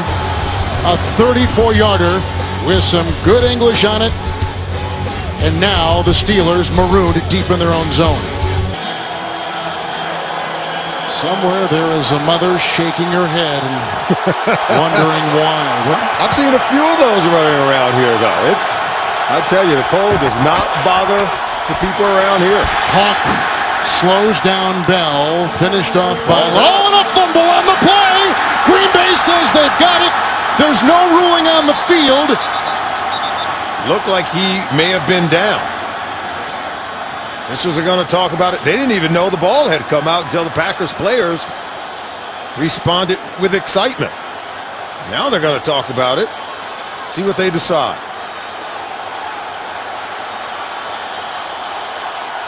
The ruling on the field is the runner's down by contact, 2nd down.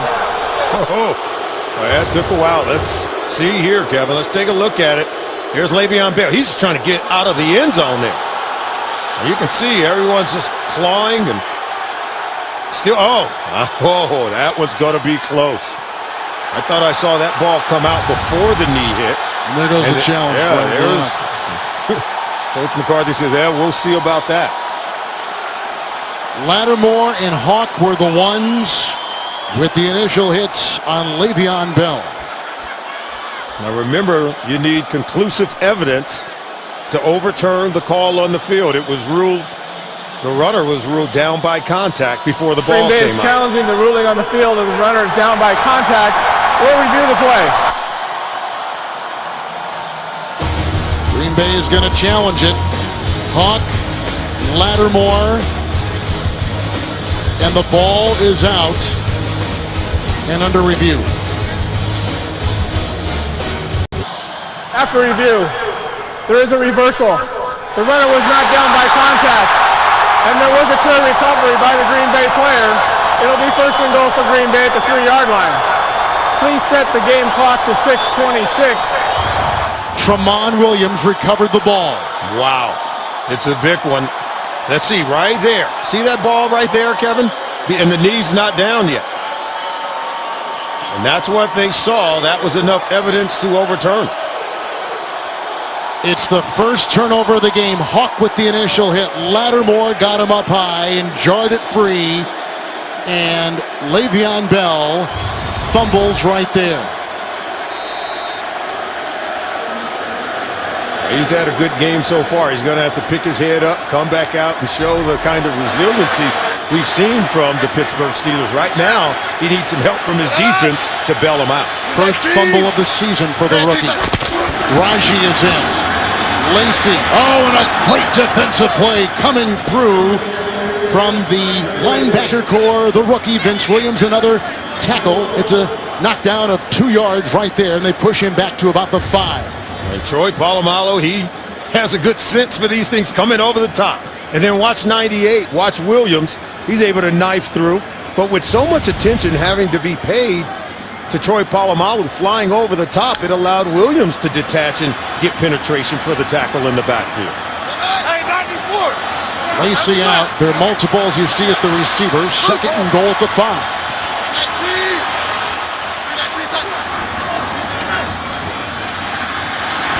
Flynn throws it away. Boykin and C. Nelson covered on the play by Taylor and by Gay, respectively. Good coverage initially by the secondary members for the Pittsburgh Steelers. Flynn had nowhere to go with the ball. Just trying to show some athleticism, which the Steelers talked about, said that he's more athletic than you think. As he started to move around, defenders started to close in. I thought he made a good decision just getting rid of the football. Watch for Nelson. He's in the slot atop the screen. One of the best red zone receivers in the league. Third and goal at the 5. Flynn. And looking for Corliss. The coverage by Will Allen. And now they'll have to try for 3. And the Steelers do their job and hold him out of the end zone. Huge stop by the secondary members for Dick LeBeau. They did a great job of defending the goal line. You don't want to get so deep into the end zone on these pass coverage deals where you allow receivers to get in front of you to make the easy catch. They had great position, forcing Flynn to throw it away. Vince Williams led it with the first big defensive play, throwing them for a loss of 2. Here is a 23-yard field goal, and it's blocked! It was blocked by the Pittsburgh Steelers. The lateral goes from Clark and then bounced around by Hood and out of bounds. And the Steelers block with a flag thrown. Wow. This is just an excellent job by the special teams. First by the defense getting the stop. And there you see the block right there. Hayward, I think it was Cameron Hayward, 97, who got his hand on the ball. Both he and McClendon were in the area. Crosby had made 23 consecutive field goals inside 40 before that. But the flag, huge. As the Packers are trying to tie. And they had the ball first and goal at the 3. And that's just a great job by the defense to get the stop. And then by the special teams to block the field goal.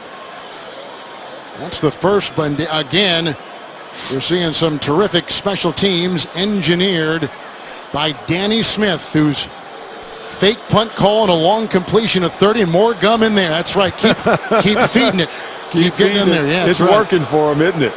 Crosby has not had one block since 2010. I think there's going to be a penalty on the Steelers for batting the ball forward. There's no foul for holding during the loose ball, but there is a foul for illegal batting, number 96 of the defense. That foul will be enforced from the previous spot. Automatic first down. Ziggy Hood. Yeah, that's what a lot of Steeler fans are saying right now. Are you kidding me? Well, he batted the ball forward, and he was just trying to get it out of bounds to keep the Packers from recovering the ball. He thought he was doing the right thing, but he batted the ball forward. Watch Let's take a look 97. at it. Yeah, see, I think it was actually McClendon, right? I think it might have been McClendon. See that bat right there. See, he hit it forward, just trying to get it out of bounds.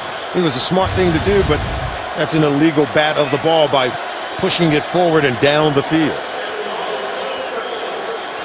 And the explanation.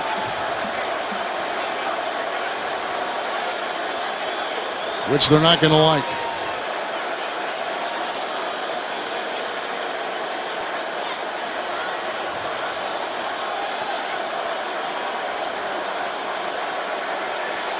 And now they're going to have a conference. Maybe Mike Tomlin won his appeal.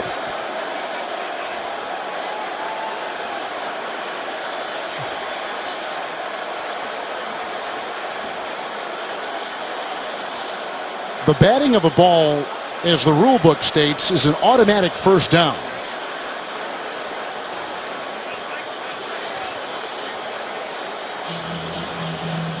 And it came after the block.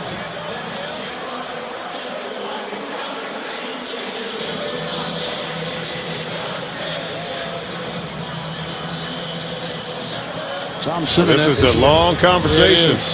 And let's take a look at it right here. There was the pitch back. Now watch. Here's the bat. See, he pushes it forward. And they're saying that's an illegal batting of the ball, which constitutes a first down for the Green Bay Packers. And the line judge on the left there, Tom Simonette, is the one who saw it, threw the flag, and then interrupted the conference.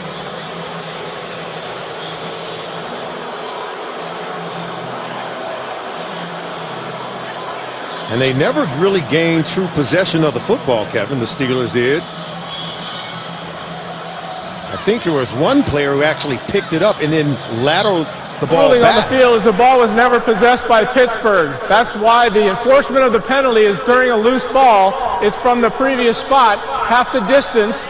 Automatic first down for Green Bay. Wow. So you were right on the possession call, and there was no clear possession, obviously, after the block. Okay, now let's take a look at it. It was blocked. If there's one player who picks up the ball and pitches it back, right here. See, now that's possession. That is possession right there. So I think they need to look at that because it looked like Ryan Clark had possession of the ball and tried to lateral the ball back to William Gay. Now he is challenged. And that's why he's going to challenge it, because possession did change hands. After the kick was blocked, you could see that it was the player who picked it up. It was Ryan Clark who actually picked it up. And at that point, the Steelers gained possession of the football. Right here. See, once he picks it up, it's Steelers ball. See, he has possession, and now he pitches it back. Possession in the field of play is not a challengeable aspect of the replay. Well, it ought to be. The ruling on the field stand is called. First down, Green Bay. Wow. It ought to be. Well, Jeffers is getting a workout with the rule book. Let's take a look, and you be the judge, and ask yourself, is Clark, look, is his knee down before he pitches it? See, his knee is down right there too, Kevin. He certainly had possession of the ball as he looked to lateral that ball back to William Gay. The Steelers have exhausted every avenue. First and goal, Packers at the Pittsburgh 2. Lacy, touchdown.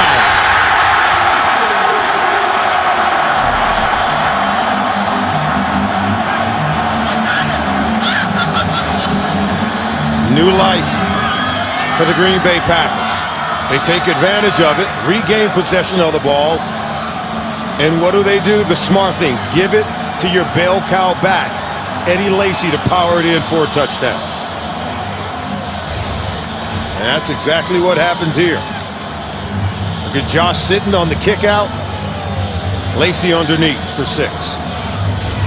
Lacey with his second touchdown run today. Earlier of 14 yards, that one for 2. And as you can see, a team rookie record in the long, long history of Packer football.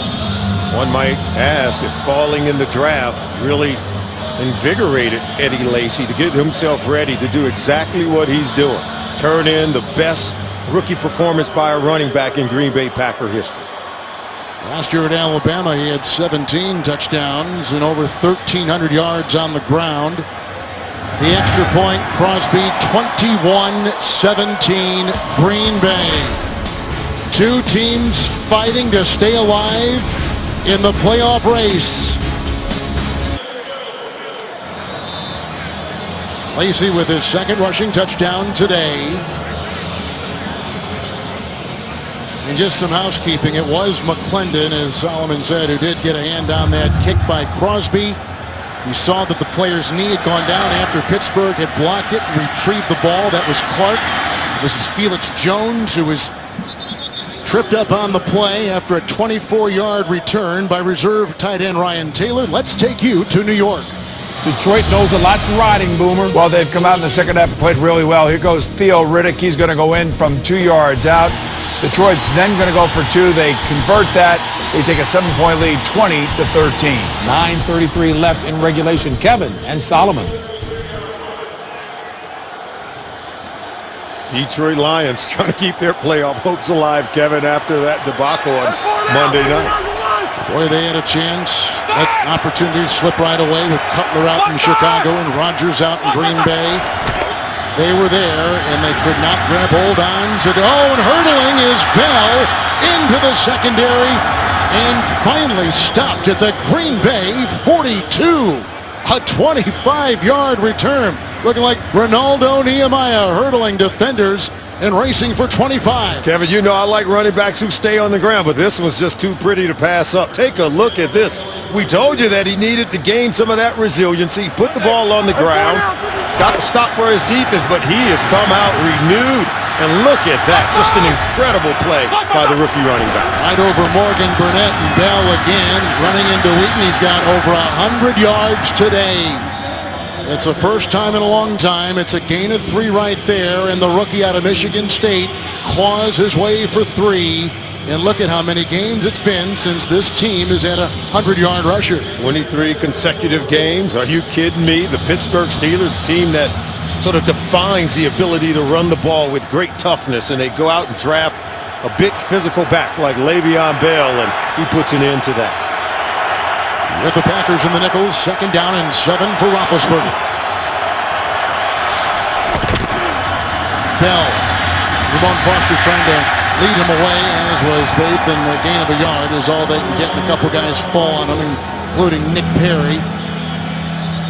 Kevin, you and I, we talk about it. One thing that defines these Pittsburgh Steelers is their toughness and their resiliency.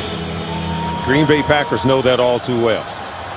Brad Jones, by the way, has returned to the game for Green Bay as a linebacker. He hurt his ankle early on, was taken out. After the play was over, unnecessary roughness, number 90 defense for hands to the face. 15 yards will be added to the end of the play, automatic first down. That's B.J. Raji on that Green Bay defensive line for Coach Mike McCarthy. Raji's an experienced player. He should know better than to react. He knows it's going to cost him. Now he's got that walk over to the sideline where he's going to get an earful. Take a look at it. So Whit Wallace, 72, has the first punch, and you see Raji retaliates. Wallace actually delivered the first blow to the face of B.J. Raji. Wallace, the third different center the Pittsburgh Steelers have had to use this season, with the injury to Pouncey early on, then Velasco, and now they got Wallace as their center. Third start today. 1st and 10 for the Steelers at the Green Bay 25. Dwyer. And bulldozing his way inside the 20 to the 18. What a day for Le'Veon Bell. Yeah, some highs and lows, mostly highs. Getting to the perimeter of this Green Bay Packer defense and often to the second level. Just chewing up yardage with every single carry. And then just knifing through. This is a Lambeau leap that the Packers aren't proud of, Kevin. This kid is running the football already over 100 yards rushing. Sanders out for the game, right knee for the Pittsburgh Steelers. So they've had to go now and use more of Marcus Wheaton. He's at the top of your screen, wide here on this 2nd down and 3.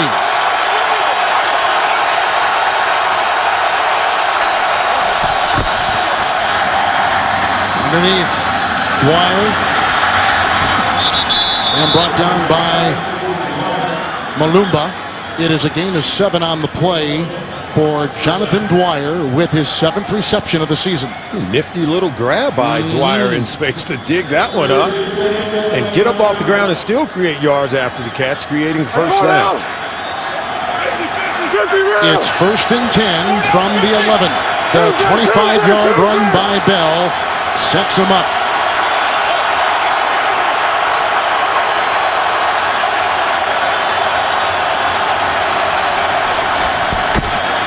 Roethlisberger, Spaeth, Pittsburgh touchdown.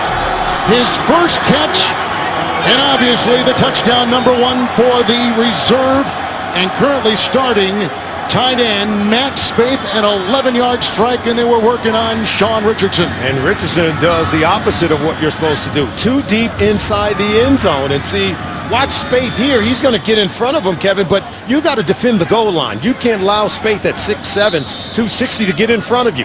That's like a big power forward coming down with a rebound. Defend the goal line and front up the receivers, and you can prevent that pass being caught by Spaeth for a touchdown. Pittsburgh back on top, 3rd lead change today. Sweezum with 1:55 to play in the 3rd.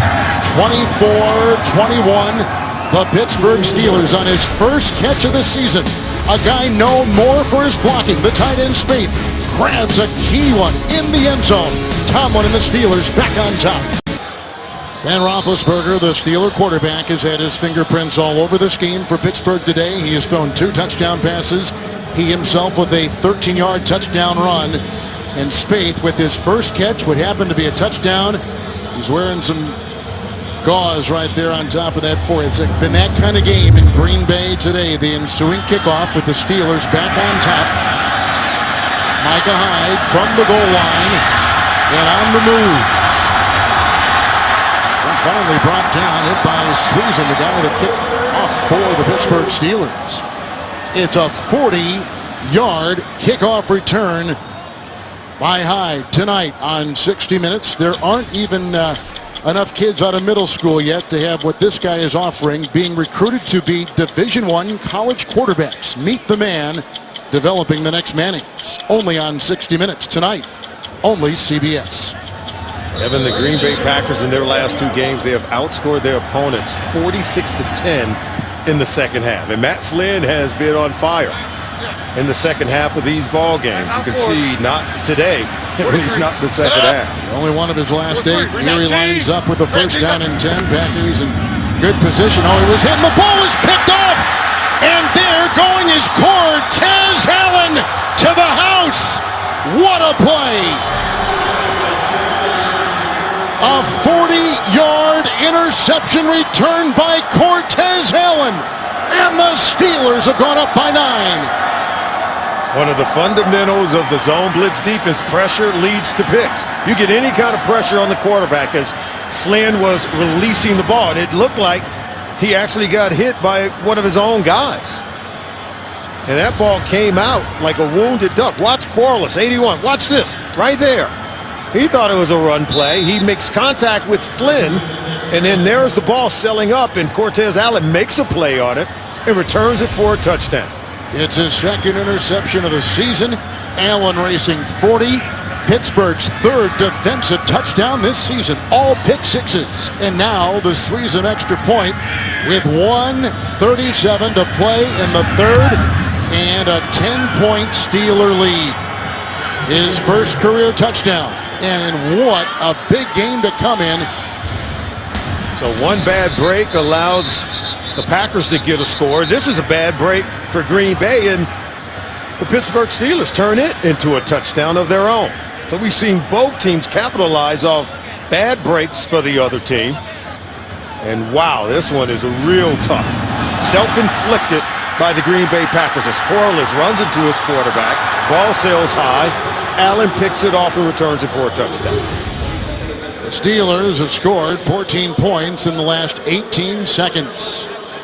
And now Flynn and the Packers in a very familiar position, trailing in the second half, like they did last week to Dallas. And coming into today's game, I talked to Dick LeBeau. His team is tied for second with the fewest interceptions, 8 coming into today's game. And he told me, he says, hey, interceptions become more available when you get leads on the scoreboard. Now, that one was just kind of just a bounce of the ball, but he talks about getting a lead. They have a 10-point lead now here in the third quarter. That's when they expect to be able to get more turnovers as they turn up the pressure on the opposing quarterback. Cortez Allen with his 6th start today of this season. Dick LeBeau, who has engineered so many terrific defenses over the many years he has spent in the National Football League. His defense comes into today number 11 in the NFL. And they come up with a huge play right there with Cortez Allen getting the wobbly ball, racing 40 the other way. The 3rd pick 6 by the Steeler D this season, and a 10-point lead. And here they go now with the kickoff to Micah Hyde. We've had some wild things happen in this ball game so far, Kevin. We had the block kick. First, the fumble by Le'Veon Bell, and that set up the block kick by McClendon. Ziggy Hood gets an illegal batting of the ball call, even though the Steelers had possession there on the pitchback. And from there, Eddie Lacy turns it into a touchdown. And then Ben Roethlisberger, being as resilient as ever, comes back, goes right down the field, touchdown strike to Matt Spaeth. And then Corliss runs it to his quarterback, Flynn. Cortez Allen picks off the wobbly pass, returns it for a touchdown. Steelers open up a 10-point lead with bounces of the ball that very few can describe. There was a penalty on the play. It was holding against Green Bay while we were in the midst of that replay sequence. So it's pushed back to the 15-yard line, and it's a 1st and 10. Lacy will get it with a block by Boykin. He breaks a Polamalu tackle, and then he is brought down by Will Allen and company with a flag thrown. Hayward gets a hand on him as well on a gain of 5. Holding, number 81, offense. Half the distance to the goal. Repeat 1st down. Andrew Corliss. Wow, Corliss. Some of these mistakes are costing your football team. That's a huge penalty. Can't say enough, though, about the nifty footwork of Eddie Lacy. 230, 5'11", can move very well at the bottom of your screen. There he is right there working against Carter. Here's he grabs him by the helmet right there. That's just holding. You got to keep both those hands inside when you're blocking on the perimeter. 6 in the secondary for the Steelers. Green Bay 1st and 17. Lacy from behind, wrapping him up. Sylvester. We called his name a lot. There's a gain of 3 by Lacy for Green Bay. You know, there are certain teams that just have this resiliency, and and that's not a good sign. Lacy. No. Again, they do have Starks available, but yeah, that's not good. You know, he's been dealing with an ankle injury. He's missed practice time over the last couple of weeks. You have to wonder if he's tweaked an ankle that's already been injured, that they've been nursing along for the last couple of weeks. Has 2 touchdown runs today. Now 2nd down and 14, and it starts in there in his place and thrown him back and low, and a very tough one for Corliss, the tight end. 3rd and 14. Yeah, that one's thrown a bit behind Corliss. Tough to haul that one in. You can see Lacy over there dealing with the pain, bothered by that ankle.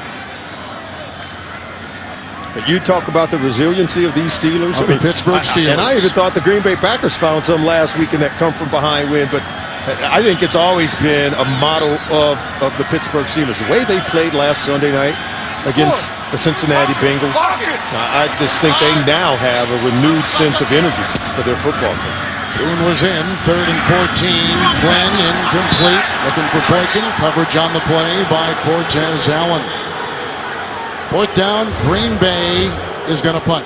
Kevin, go back, take a look at the play on Lacy.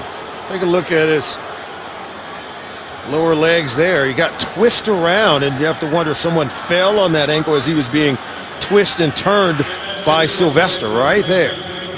And see, there's some weight of some linemen. Looked like Josh Sitton fell on his lower legs as well. That's where a lot of guys get injured on that 2nd and 3rd effort. Especially, when they're, as you're being twisted and turned, and then guys are falling on you. Mastay to punt, and Antonio Brown waving everybody off. And inside the 40, near the 37, 38-yard line, a 51-yard punt by Tim Mastay of Green Bay. Saturday, CBS Sports has an NCAA college basketball doubleheader. First, Syracuse will host Villanova, and defending champion Louisville will take on in-state rival Kentucky. All starting at 2 Eastern on the home of the men's national championship game, CBS Sports. So now Ben Roethlisberger, who has thrown 2 touchdown passes, has a touchdown run, has gotten some help from his defense, has his team first and 10 at the Steeler 38. And how good has he been operating in the no-huddle offense, spreading them out. Now they're going to pack it in a little bit and see if they can let Le'Veon Bell eat clock with 9 seconds to go in the third quarter. And Bell at 102 rushing yards today on 18 carries. First and 10, Roethlisberger. Oh, it's picked off. That is A.J. Hawk coming the other way, protecting the ball, and down he goes. The Packers are still alive and kicking with a big defensive play by A.J. Hawk, their linebacker, and that is his first interception. A flag has been thrown. That's his first interception this season. And what a beauty by A.J. Hawk. And another turnover by the Pittsburgh Steelers. Well timed by A.J. Hawk. After the interception and the play was over, unnecessary roughness, number 87 of the passing team, 15 yards will be added to the end of the return. That's the end of the third quarter. That was on Spaeth, who caught that touchdown pass moments ago. End of the third quarter. As the screws tighten at Lambeau, the defense getting their hands on the ball today. Steelers by 10. Roethlisberger taking a look at the pictures. He just threw a pick to linebacker A.J. Hawk of the Green Bay Packers. 10-point Packer deficit. They take over, first down and 10. At the 23 of the Pittsburgh Steelers. That's Boykin in motion. Starts in the backfield. No word yet on the injury to Lacy. And a tackle made by Cameron Hayward, a gain of 5 by James Starks. Go back and take a look at the interception. Here's Heath Miller here. He's going to run and go over the middle of the field, and Micah Hyde is locked in man-to-man coverage. A.J. Hawk just drops back. He gets into the passing lane. Ben Roethlisberger never even sees him. See, he's locked in on getting the ball to Heath Miller. Never sees A.J. Hawk in the underneath coverage. He comes away with an interception. Questionable return, we're just being told, on Lacy, the Green Bay running back. Here's a second down and 6 for the Packers at the 19. On the move, Flynn. Polamalu like a missile coming right at him. And the ball advanced to the 11. He picks up a first down with the run of 8. A flag is down. And that flag came down in the backfield of the Green Bay Packers. Holding, number 62 offense, 10-yard penalty. Repeat second down. The center, Evan Dietrich Smith. Wow. Just as Flynn was clearing the line, looked like Dietrich Smith right there. See him there? Right there. Just grabbed Hayward, preventing him from making the tackle on Flynn. Eliminating a really good play for the offense. Mike McCarthy's trying to dial up these plays as the penalties are racking up for both teams. And you can see he's none too happy about it. Flynn now facing second down and 16 yards to go. We're in the fourth. Green Bay needs to win and then win in Chicago next week to win the division. Flynn. And coming back shoulder throw. That's Jones. Allen was there near the 10, probably the 11. Wow. James Jones. Watch the sleight of hands. He's working against Cortez Allen. Watch a little push off right there. See there? Just a little slight of hand there by Jones to get separation, but well timed between he and Matt Flynn to make that catch. So it's a gain of 20 through the air. It's the first and 10 and first and goal. That's the first catch by Jones in this half, and here comes the running back who corkscrews Starks, and he takes it down to the 6 for a gain of 3. Dick LeBeau said they had the best 1-2 punch between running backs Eddie Lacy and James Starks. Lacy goes out after tweaking that ankle, and you can see Starks picking up where he left off, just keeping the offense on schedule, giving Matt Flynn and his Packers offense balance. Saw the red zone number, second goal at the 6. In the inverted wishbone, Starks. And a gain of 2. Timmons was on top, and may have been Sylvester there at the bottom who got him, and they advanced the ball to the 4. This Pittsburgh Steelers defense, as long as Dick LeBeau has been coaching them, they've always been good at shutting down your run game. And every now and then you've got to do some misdirection stuff. Try to get out on the perimeter, allow your runner to get coming downhill, but you've got to get them on the run. You can't just knock them off the ball and come straight at them. Kuhn is in, 6 defensive backs for the Steelers, 3rd and goal at the 4. Flynn for Boykin, the coverage by Allen. Allen did a much better job there of getting his vision inside on the ball and being able to make a play on it. Flynn just had to throw it high. He's got to do a better job, I think, of giving Boykin an opportunity to make a play on the football. Protection holds up, 3-step drop, gets out of it. See, never kept that one in bounds where Boykin could make a play on it. He has to be frustrated with that toss. And the Pittsburgh Steelers defense again keeps him out of the end zone. So here is Crosby with a 22-yard field goal try. Clendon had a hand on the first one, and that baby is through. 12:04 to play. The Packers creep closer, down 31-24, with heavy playoff implications at Lambeau. Just about 3 minutes gone here in the 4th quarter. The Packers have scored 10 points off of 2 Pittsburgh turnovers. The Steelers had the pick 6 by Cortez Allen. Green Bay just got a 22-yard field goal by Crosby, and here comes the kickoff with the Pittsburgh Steelers still alive, needing some things to happen. One thing was for Miami to lose, which they did earlier today, and the Jets won. They needed that as well. Felix Jones will watch this go over his head, and this will out of bounds through the end zone.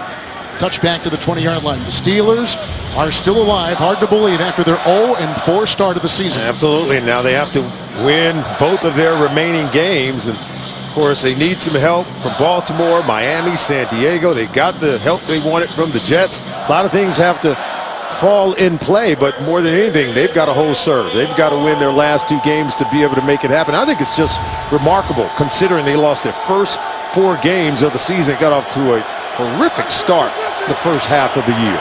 They have Cleveland next week at home. And if you're joining us late, Clay Matthews hurt his thumb, which he had injured week 5. He is out for the game. Le'Veon Bell over 100 yards on the ground, drilled on the play, and he was whacked in the play by the rookie free agent Andy Mulumba, and a stop right there, 2nd down and 10. Mulumba, look at him, just getting penetration, knifing underneath, 55. Look at that. There's 3 Packers there, along with Lattimore and others. Good run defense. Mulumba, another one of those rookie free agents that Ted Thompson has signed that contribute right away. 2nd down and 10 for the Pittsburgh Steelers. Bell today, 19 carries, 102 on the ground.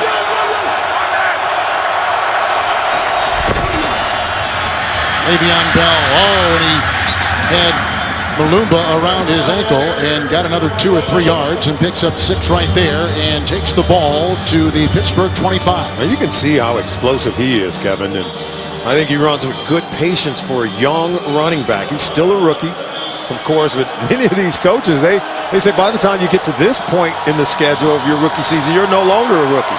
They figure like you have enough games under your belt to be able to make good, heady decisions, and you can see already over 100 yards on the day for Bell. Pack with 6 back there in the secondary. 3rd down and 4 for Roethlisberger.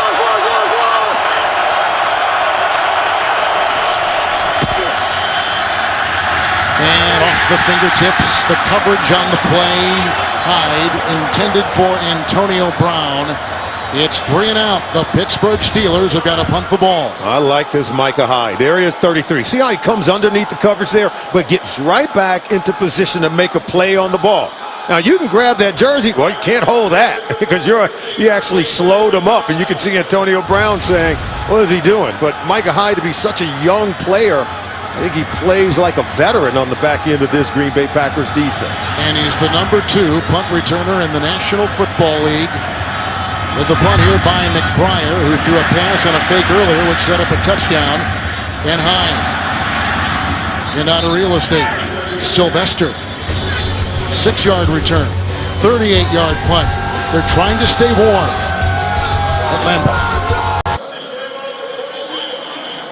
The steady hands of our CBS cameramen battling the elements today. We thank them, as always, for these great shots from historic Lambeau in Green Bay.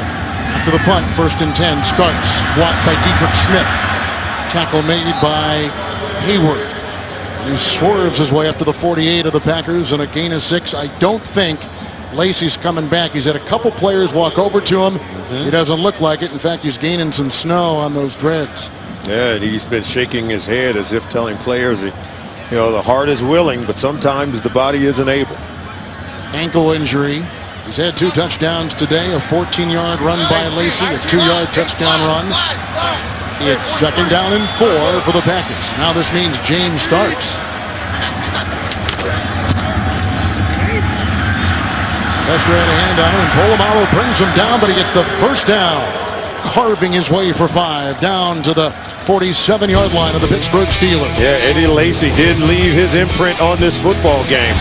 2 rushing touchdowns on the day, slicing and dicing his way through this Pittsburgh Steelers defense. Not easy to run upon, but the big guy has got some nifty moves, powering into the end zone.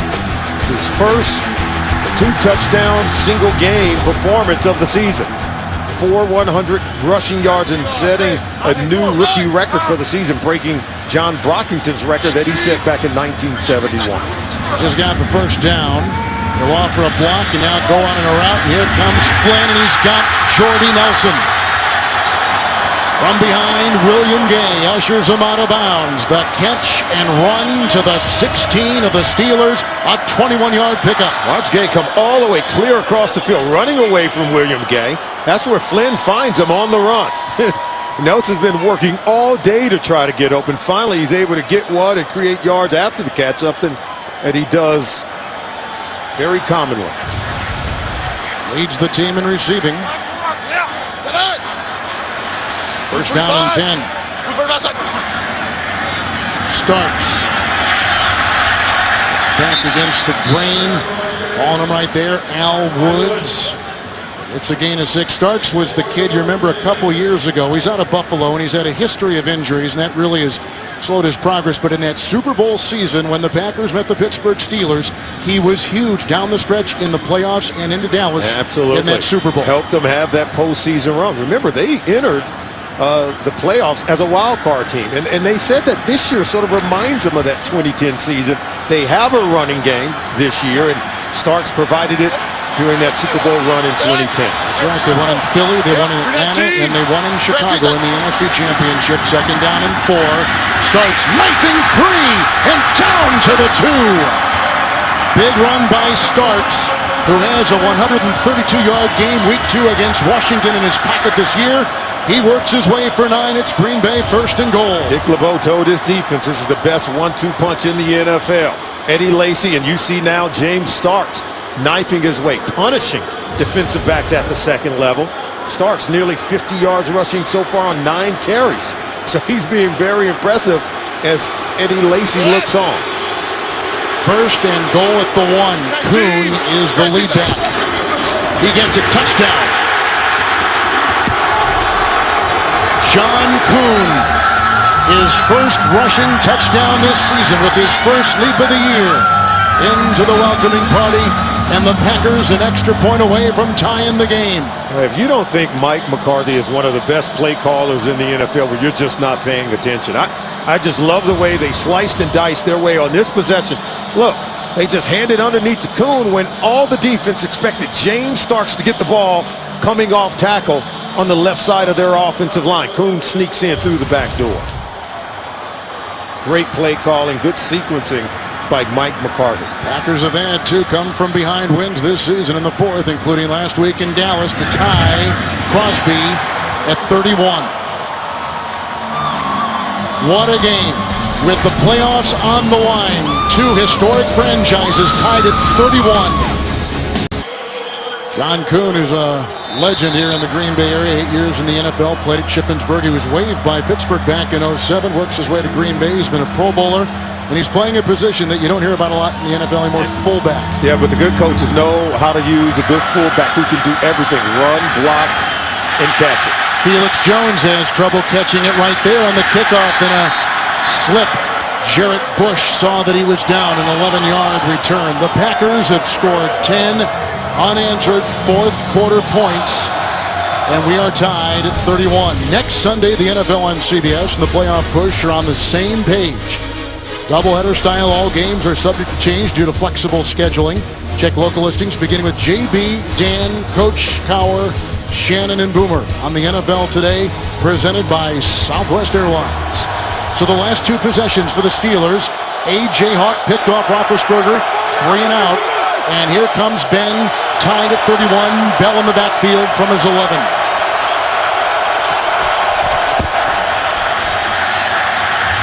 Bell the block, going deep and looking for Brown. And the coverage on the play by Richardson. 2nd down and 10. Richardson and Williams, I should say, Tramon Williams in good position, running down the sideline with Brown. And here he is right here. He's going to come try to get outside, but watch how Williams just maintains leverage, staying on top, and just disrupt the receiver just enough so he can't get to the designated point to meet the ball. We're keeping him on that outside, even in sub packages, and they've got 5 defensive backs right now. Not putting him inside, but putting him outside, putting Hyde in the slot. 2nd down and 10. Neal was coming up the middle. Antonio Brown with a good move on Jennings, and then finally brought down by Tramon Williams, chasing him from behind. That's a catch and run of 28 yards for Antonio Brown. Wow, look at Big Ben. He was dead to right. Should have been sacked on this play, but we talk about his athleticism, ability to extend the play. Right there. Look, he peels out, finds Brown, going through his progression, and then Brown creates yards after the catch. You can never count out Ben Roethlisberger, or you can never count out these Pittsburgh Steelers. 1st and 10. Bell, a block by DeCastro, a block by Miller, and he picks and pokes his way for 4. 2nd and 6 for the Steelers as we take you to New York and James Brown. Hey, Kevin, and playing off for Solomon, you can't count out the Cardinals. And who's doing a better job coaching than Bruce Arians? Maybe Andy Reid, I don't know. How about Carson Palmer down to Michael Floyd? Arizona goes on to win a big one in Seattle, 17-10. Back to Kevin and Solomon. A place where I thought no visiting team would have success. And I agree. Bruce Arians doing a phenomenal job, Boomer. 10 wins for the Arizona Cardinals? Are you kidding me? None of us would have thought that coming into the season. Bruce Arians, the coach down there. He was the coach of the year, remember, a year ago with Indianapolis. 2nd down and 6. Roethlisberger dropped. Brown. Coverage there by Shields. Now 3rd down and 6. What a day it's been for Antonio Brown. Solly 6 catches, 105 yards. Yeah, this is one that got away from him. Should have had 7. But he had slipped, had fallen down, ball thrown a little bit behind him, but nonetheless had an opportunity to catch it. Now facing 3rd and 6. They haven't been so good on the day converting their 3rd down plays. Brown, the number 2 receiver in a single season in Steeler history. He's got the franchise record for yards in a season right now with his performance today. 3rd and 6. It's the tight end Miller, who's wrapped up by Mike Neal. Spun down, shy of a first. Gain of 5 to the 48. He needed a little bit beyond the 49. Watch out, Neal, big guy, 96, reacts in space. Look at him, gets off the block from Gilbert. Still able to close in on Heath Miller and make a tackle before he can get to the 1st down. Now the decision, do you go for it? Do you punt? It's 4th and 1. Time is ticking off. See the timeouts, 3 apiece for both the Steelers and the Green Bay Packers. Look like they're going to use the timeout here to determine what they want to do. There you go. He's trying to get him to pay attention. He doesn't want to get a penalty there. Saying, guys, pay attention. I'm using the timeout here. Now you have to set up, what do you do here? 4th and 1. You have run the ball very well. And with these tight ends that they have, and I think getting back a Matt Spaeth and a Heath Miller really has, I think, helped their run game to improve. Now, Ben can always check out of that play and go to a bubble screen and throw it outside if he has favorable numbers on the outside to these receivers who are very good at running after the catch. And that's why I like the fact that they're going to go for it, because they have multiple plays built in depending on what look they'll get from the Packers defense. I think what Tomlin has had to work with, and quarterback Ben Roethlisberger has had protecting him 6 different offensive line combinations this season, and losing perhaps their best lineman early in the season in Pouncey, to work their way from 0-4 to find themselves on the doorstep of the playoffs, but needing some things to happen and certainly a win in Green Bay. 3 different centers, are you kidding me? They're stacked in the box here. Dwyer is in 4th and 1. They converted 4th and 2 earlier. Roethlisberger, ahead it goes to Will Johnson, hurdling for the first down. Dayton Jones got a hand on him. Flag has been thrown. And they may get Antonio Brown blocking downfield before the ball was even thrown. Well, they're pointing to Green Bay. Let's see if there was holding on Antonio Brown. And what a conversion this would Prior be. to the pass, holding number 38 defense. A penalty's declined. Result of the play, first down. Tramon Williams, and it was Will Johnson who caught his 7th pass of the season, and it came at a big time. Yeah, there's Tramon Williams right there, matched up against Antonio Brown. That's where the holding occurred. And here is the play right here. Nice pass. It's a good, well-designed play by Todd Haley to generate the first down. 1st and 10. Pittsburgh 2 timeouts. Le'Veon Bell. Not a whole lot there, and it's a gain of a yard, and I think at the bottom of the pile was Mike Neal, who grabbed his ankle, and Neal is down at the 45.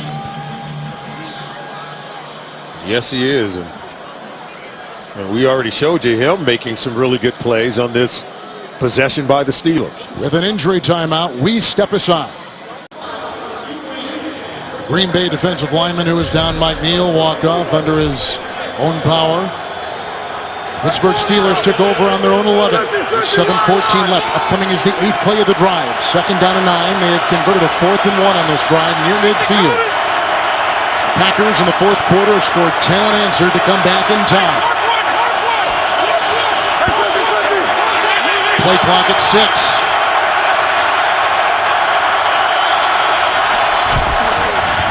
Bell, DeCastro will lead the way. Finding his way, Malumba makes the stop on a gain of 3. They'll place him at the Green Bay 42. Now you see Ben working that no huddle, having to communicate over the crowd noise, and, not checking out of those run plays. We talk about that. Tony Romo did it so much, where DeMarco Murray had 134 rush yards against this Packers defense. Most of that came in the first half. I think it's important for Ben to stick with the run game, continue to give it to Le'Veon Bell, and hope he can break one against this defense.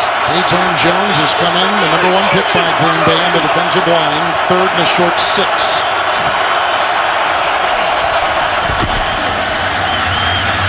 Bell short, incomplete. Hawk with the coverage. 4th and 6. Wow. I know Ben wishes he had a better throw there to Le'Veon Bell. Threw it behind him and low. As you're running away from the quarterback, those are the difficult ones to haul in when they're low and behind you as you're running away from the passer. They are going to punt. McBriar is out there, and Hyde awaits inside the 10. On the field, the wind doesn't seem to be a factor.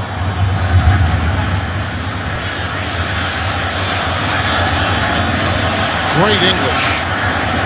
And up to the 8-yard line. Well placed punt by veteran Matt McBriar, who earlier in the game had a fake punt pass of 30 yards, which eventually led to a touchdown run of 13 yards by Ben Roethlisberger. All a part of a huge scoring 3rd quarter for the Steelers. And now Matt Flynn comes on, 3 minutes to go in this ball game. He kept their season alive, resuscitated it with a 23-point come-from-behind win on the road against the Dallas Cowboys, scoring 34 points in the second half. And now all they need is 3. All they need is just 1 more point than the Pittsburgh Steelers and eat clock and get points on the board to try to take a lead. Again, Eddie Lacy is out with the ankle injury, and just something to tuck away. Crosby has hit 5 field goals from 50 yards or beyond this season. Had a 57-yarder against Dallas last week, but of course indoors. Flynn, crumbling pocket, and brought down by Brett Kiesel. His 3rd sack of the season, and the 3rd sack today by the Pittsburgh Steelers, and down he goes at the 5. It's an excellent controlled rush. Look, they get up the field there, and then Whirls, you can see at the top, with the Kiesel, he'll just peel right back in and wait for Flynn to come to him. But it was Whirls who came off the other side, forcing Flynn to step up in the pocket. Kiesel missing 4 of the last 5 games with plantar fasciitis. 2nd down, 13 for Flynn. Jones. Good tackle in the open field by Ike Taylor, allowing only a gain of 5, and he gets to the 10. Ike Taylor, one of the better tackling cornerbacks in the National Football League. You can see that was as sure a tackle as you're going to see in the open field by any cornerback. Looks like they're going to let it go down to the 2-minute warning, and they do. And Mike McCarthy with the decision on 3rd and 8, tied at 31 against the Steelers. For those of you expecting to see 60 minutes, you're watching the NFL on CBS. The game between the Pittsburgh Steelers and the Green Bay Packers, tied at 31. 60 minutes will be seen in its entirety immediately following this game, except in the West Coast, where it'll be seen at its normally scheduled time. 2-minute, 3rd and 8. Flynn.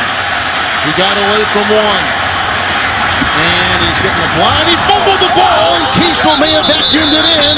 And it is a fumble by the quarterback, and the Steelers have picked it up. They have gotten the ball at the Green Bay 17. There's a flag down in the end zone, and Matt Flynn can only hope will negate the costly fumble. Ruling on the field is the offense fumbled. The defense recovered. Holding number 69 offense. That penalty will be declined. Result of the play, 1st down Pittsburgh. Wow. The 2nd Green Bay turnover, a pick 6 by Allen earlier, a Kiesel fumble recovery right there on a 3rd and 8 run by Matt Flynn. And the hustling Troy Polamalu. Leave it up to him. But was his knee down, Kevin? Now let's take another look at this one before the ball. Look, there's a knee down. The ball, hard to determine if the ball had come out by the time the knee was down. He's hit by Polamalu. Anything inside 2 minutes, of course. It's his booth review, Absolutely. so there's no need to challenge by either coach. If it is a fumble, and it appears as though, with it knocked away by Polamalu, his 5th forced fumble of the season, number 1 in the NFL and a career high, and a timeout. Well, obviously a very big review here to see if Matt Flynn indeed fumbled for Green Bay on a run, and if it was, the Steeler offense will have it at the Green Bay 17. After review, the ruling on the field stands as called. 1st down Pittsburgh. It is a fumble by Flynn. It is his 2nd turnover, and Polamalu is the one who jarred it free. And watch the left knee. The right knee never touches, and the ball's out by the time the left knee hits the ground. Brett Kiesel, he scoops it up. But a hustling Troy Polamalu. People talk about whether or not these defenders for this Pittsburgh Steelers defense are too old. They have 4 starters who are north of 31 years old. Brett Kiesel and Polamalu making plays right there. It is 1st and 10. Hawk wrapping his wrists and his arms around the waist of Bell on a gain of 2. Green Bay had all 3 timeouts, and they burn one right here. It'll be 2nd down and 8 for the Steelers at the Packer 15. Season on the line, you got to use them. You got to try to stop this clock, see if you can force them to kick a field goal. And once they get it, you'll still have some time to work with if you're Mike McCarthy. The Steelers controlled the 3rd quarter with 21 points. Green Bay had 10 unanswered in the 4th quarter to tie the game at 31. We've had a pick 6 by Cortez Allen, We've had Roethlisberger with 2 touchdown passes and a touchdown run. Lacy has had 2 touchdown runs, but he's out now with an ankle, and the Packers waiting. Chicago will play tonight, by the way, in Philadelphia. Yeah, and the Green Bay Packers needed to win both of their final games to clinch the NFC North Division title. 2nd down, 8. The fake the bell to the end zone for Antonio Brown, and the coverage on the play by Williams. 3rd and 8. Last couple of throws by Ben, not as accurate as we would normally see. We saw one was underthrown to Le'Veon Bell, and look, he's open there, Kevin. It was time to get that one there, and he threw it over the shoulder as opposed to putting it right on Antonio Brown. And with the incompletion, stops the clock, and the Packers don't have to use a timeout. Yeah, and I think, there is some wind down there.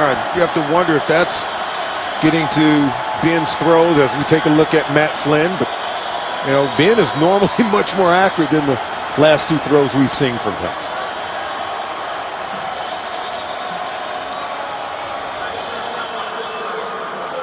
Pittsburgh has taken a timeout, using their second, with the 3rd and 8 coming up. Wow. Mike Tomlin didn't want to have to burn that one. You're helping out the Green Bay Packers now, because if you don't convert here, and they'll stop the clock, force you to punt, and they'll get the ball with pretty good time left on the clock. Here's what the Steelers had to do. They needed Baltimore to lose both, and Baltimore losing right now. Miami had to lose both, and they lost earlier today. And San Diego has to lose next week against Kansas City. That, of course, is assuming Pittsburgh has a win and a win to finish the season. Of course, I said punt. They're going to kick a field goal on this 4th down, but he didn't want to have to burn that timeout. You want time to tick off that clock if you can't convert here. Sweezum readying on the sideline. After the Pittsburgh timeout, from the Green Bay 15-yard line, Roethlisberger 3rd and 8.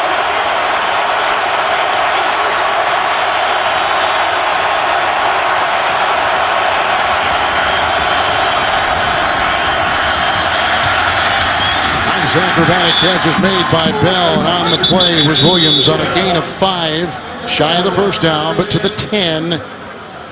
And now it is 4th and 3 for Pittsburgh. Oh, the key thing is that he caught it. And next best thing is that he stays in bounds, forcing the Packers to burn a timeout. It's interesting because in talking to Tomlin last night, he said the thing that we liked about him, he could run like a lot of these guys can, but he was such a good pass receiver. And you can see he just gets him 5 yards closer right there for Sweezum. And he also mentioned that his guy is 2 years younger than Eddie Lacy. And Le'Veon Bell, 21 years old, was 20 coming out of college, and he's now 21. They like the fact that he's got some years left and show that he can carry the ball on every down as he did at Michigan State. Sweezum with 13 consecutive field goals made, a 28-yarder to take the lead. The holder is McBrien. The snap from Greg Warren.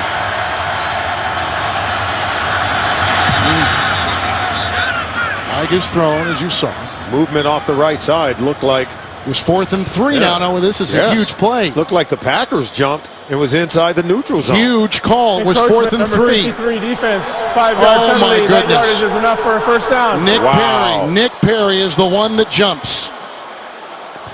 Wow. Did you say 43 or 53? I thought you said 53, but let's see. I could be wrong. There it is right there. It was 53. It was 53. And as we said, it was Nick Perry, so he jumps. And the 4th and 3, now it is 1st down and goal. Yep. And he can work the clock down. Absolutely. It's just, if you're going to be a playoff team, you have to be smart and be heady in every situation. It's a 3rd penalty on Green Bay special teams. Bell, 1st and goal. The Castro block. Tackled by Richardson to the 1. On a gain of 4 by Le'Veon Bell of the Pittsburgh Steelers. Great block by DeCastro. And how about Heath Miller leading up in there? And well timed by Le'Veon Bell. He's in tune to these run plays and hugging every single block, taking advantage of every single inch up front. To save time, and we've seen this in Packer history, the Super Bowl against Elway and Denver, do you let them score here so you've got some time to work with? And it goes against conventional wisdom, does it not? Go ahead and let them score so you can score just to end up with the same predicament you have right now, which is a tied ball game. You may recall they let the Broncos score in that Super Bowl so that Brett Favre at that time would have time to go back and go the other way for Green Bay. How did that turn out? It did not turn out well if you were for the Packers. So now at 1:28 and the Packers out of timeouts. Flynn, who fumbled moments ago on a 3rd and 8 run. And I think that's a good question. You know, having played for Dick LeBeau in Cincinnati and in Pittsburgh, he used to teach us, make them keep snapping the ball. He said, if you make them keep snapping it, something can happen. Center quarterback exchange, fumble on the play, you never know. 2nd and goal at the 1. Bell, and he's in for a touchdown. The Pittsburgh Steelers have scored the go-ahead. Bell with the touchdown run, a 1-yard touchdown, and Pittsburgh on top with the extra point in waiting. Well, you have to wonder if that's exactly what the Packers were doing, because that's the biggest hole we've seen up front in this Packers defense. Look at this. Now, look how many guys are really fighting to get off a block there. Not many. Mike Neal was out, and in there was Josh Boyd on that line, a rookie for the Packers. Nonetheless, Bell adds to what has been a brilliant day with 124 rushing yards, a touchdown run, and this is a career day for him. And now Sweezum will try the extra point. Packers will be without timeouts. Pittsburgh will have one. And now 38-31. Pittsburgh with 14 points off of 2 Green Bay turnovers. They've taken the lead as we take you to New York and James Brown. Detroit's postseason hopes right here, Boomer. Well, they're over. Here comes Josh Brown, 45-yard field goal attempt, and it is good. The New York Giants go on the road in a meaningless game for them. They win 23-20. I think that tells you how much those Giant players love their coach, Tom Coughlin. Back to Kevin Harlan and Solomon Wilcots. How about the Lions losing at home on field goals to Baltimore on a 61-yarder on Monday and then today? And one might argue they were playing with house money in terms of any of the teams in the NFC North Division with a healthy quarterback in Matthew Stafford, and it's the Bears without Jay Cutler and the Packers without Aaron Rodgers, who are going to vie for the division crown. If Green Bay would lose this game, they would need Chicago to lose tonight in Philadelphia, thus setting up still a very meaningful game next week at Soldier Field. Yeah, how about that? New life is still there for the Green Bay Packers. But you get the sense that Mike McCarthy did allow them to score on that final play by Le'Veon Bell so he can get the ball back. Out of timeouts are the Packers with 1:25 remaining in the game. And regardless, for the Philadelphia Eagles, tonight's game doesn't mean as much as next week's game against the Dallas Cowboys, which will be for the divisional title. Wow. Oh my gosh. High drama in the NFL, right? All right, Micah Hyde will get the Sweezum kickoff, and here he goes. He's being chased by Allen.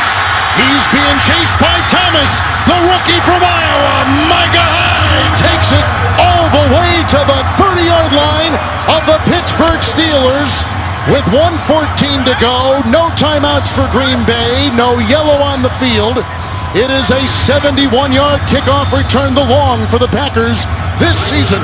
I told you I like this Micah Hyde. Every time he's on the field, he's making plays, whether it's in coverage and in special teams. Look at this return. He's going to fall on the ball here. One has to wonder if he has the wind knocked out of him, because he's still on the ground, Kevin. But what a play by the rookie, Micah Hyde. And what a time now for Matt Flynn to replicate what happened a week ago in Dallas when he drove that team with his 4 touchdown passes to a win in Texas against the Cowboys. And now with no timeouts, as Hyde will walk off.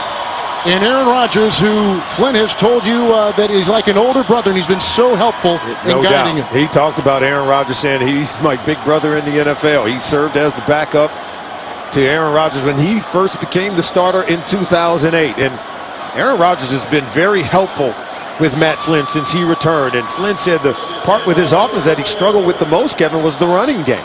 He said, but he spent years trying to forget this offense playing in Seattle and then in Oakland and earlier this year in Buffalo, and now he had to come back and relearn it. Aaron Rodgers part of that process, and now with 1:14, looks like the strategy laid down by Mike McCarthy to allow Le'Veon Bell to score may work. Harness yourselves in. 1st and 10. Taco, taco, taco.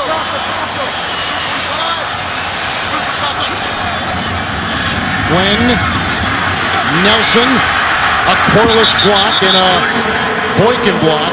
Corliss was inside, blocking out someone coming in. Thus, Nelson had room to go. Yeah, watch the block here. You see 81? Watch him. He'll turn out right there, just slightly forcing a poor angle by William Gay and allowing Nelson to catch it and run with it. Nelson today with 3 catches and 46 yards. It is 2nd down and 3 for the Packers and no timeouts.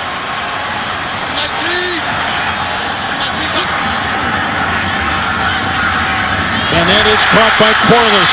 Galloping, he's breaking tackles of Will Allen and takes it down to the 5. Brought down by Ryan Clark. It's a 19-yard catch and run, and it's the 1st and goal for Green Bay. No timeouts. Let's see if they spike it or take a shot at the end zone. You see the clock. It's 1st and goal. Starks. Polamalu is flying through the air. He gets as far as the 1. The tackle again by Allen. A gain of 4. What a play by Flynn to Corliss. He's able to catch and run with it, get it inside the 5-yard line. Now with clock ticking, they're going to have to take a shot throwing the football. Oh, and someone moved. It's a 2nd and goal, and it was on the right side of the Green Bay offensive line. The clock at 20 seconds. Surprised me they would run it because you have no timeouts. If you throw it and it's an incomplete, the clock stops automatically. False start, number 67, offense. 5-yard penalty. That penalty also involves a 10-second runoff. Wow. Please set the play clock to 10 seconds. And the clock will start on my signal. Don Barclay. There he is, 67. Both he and TJ Lang moved. Yeah, that's right what it looked like. guard You're and right. right tackle. It's This could be the last play, Kevin. 2nd down and goal. You're right. They take off the 10 seconds from 20 to 10. 2nd and goal at the 6.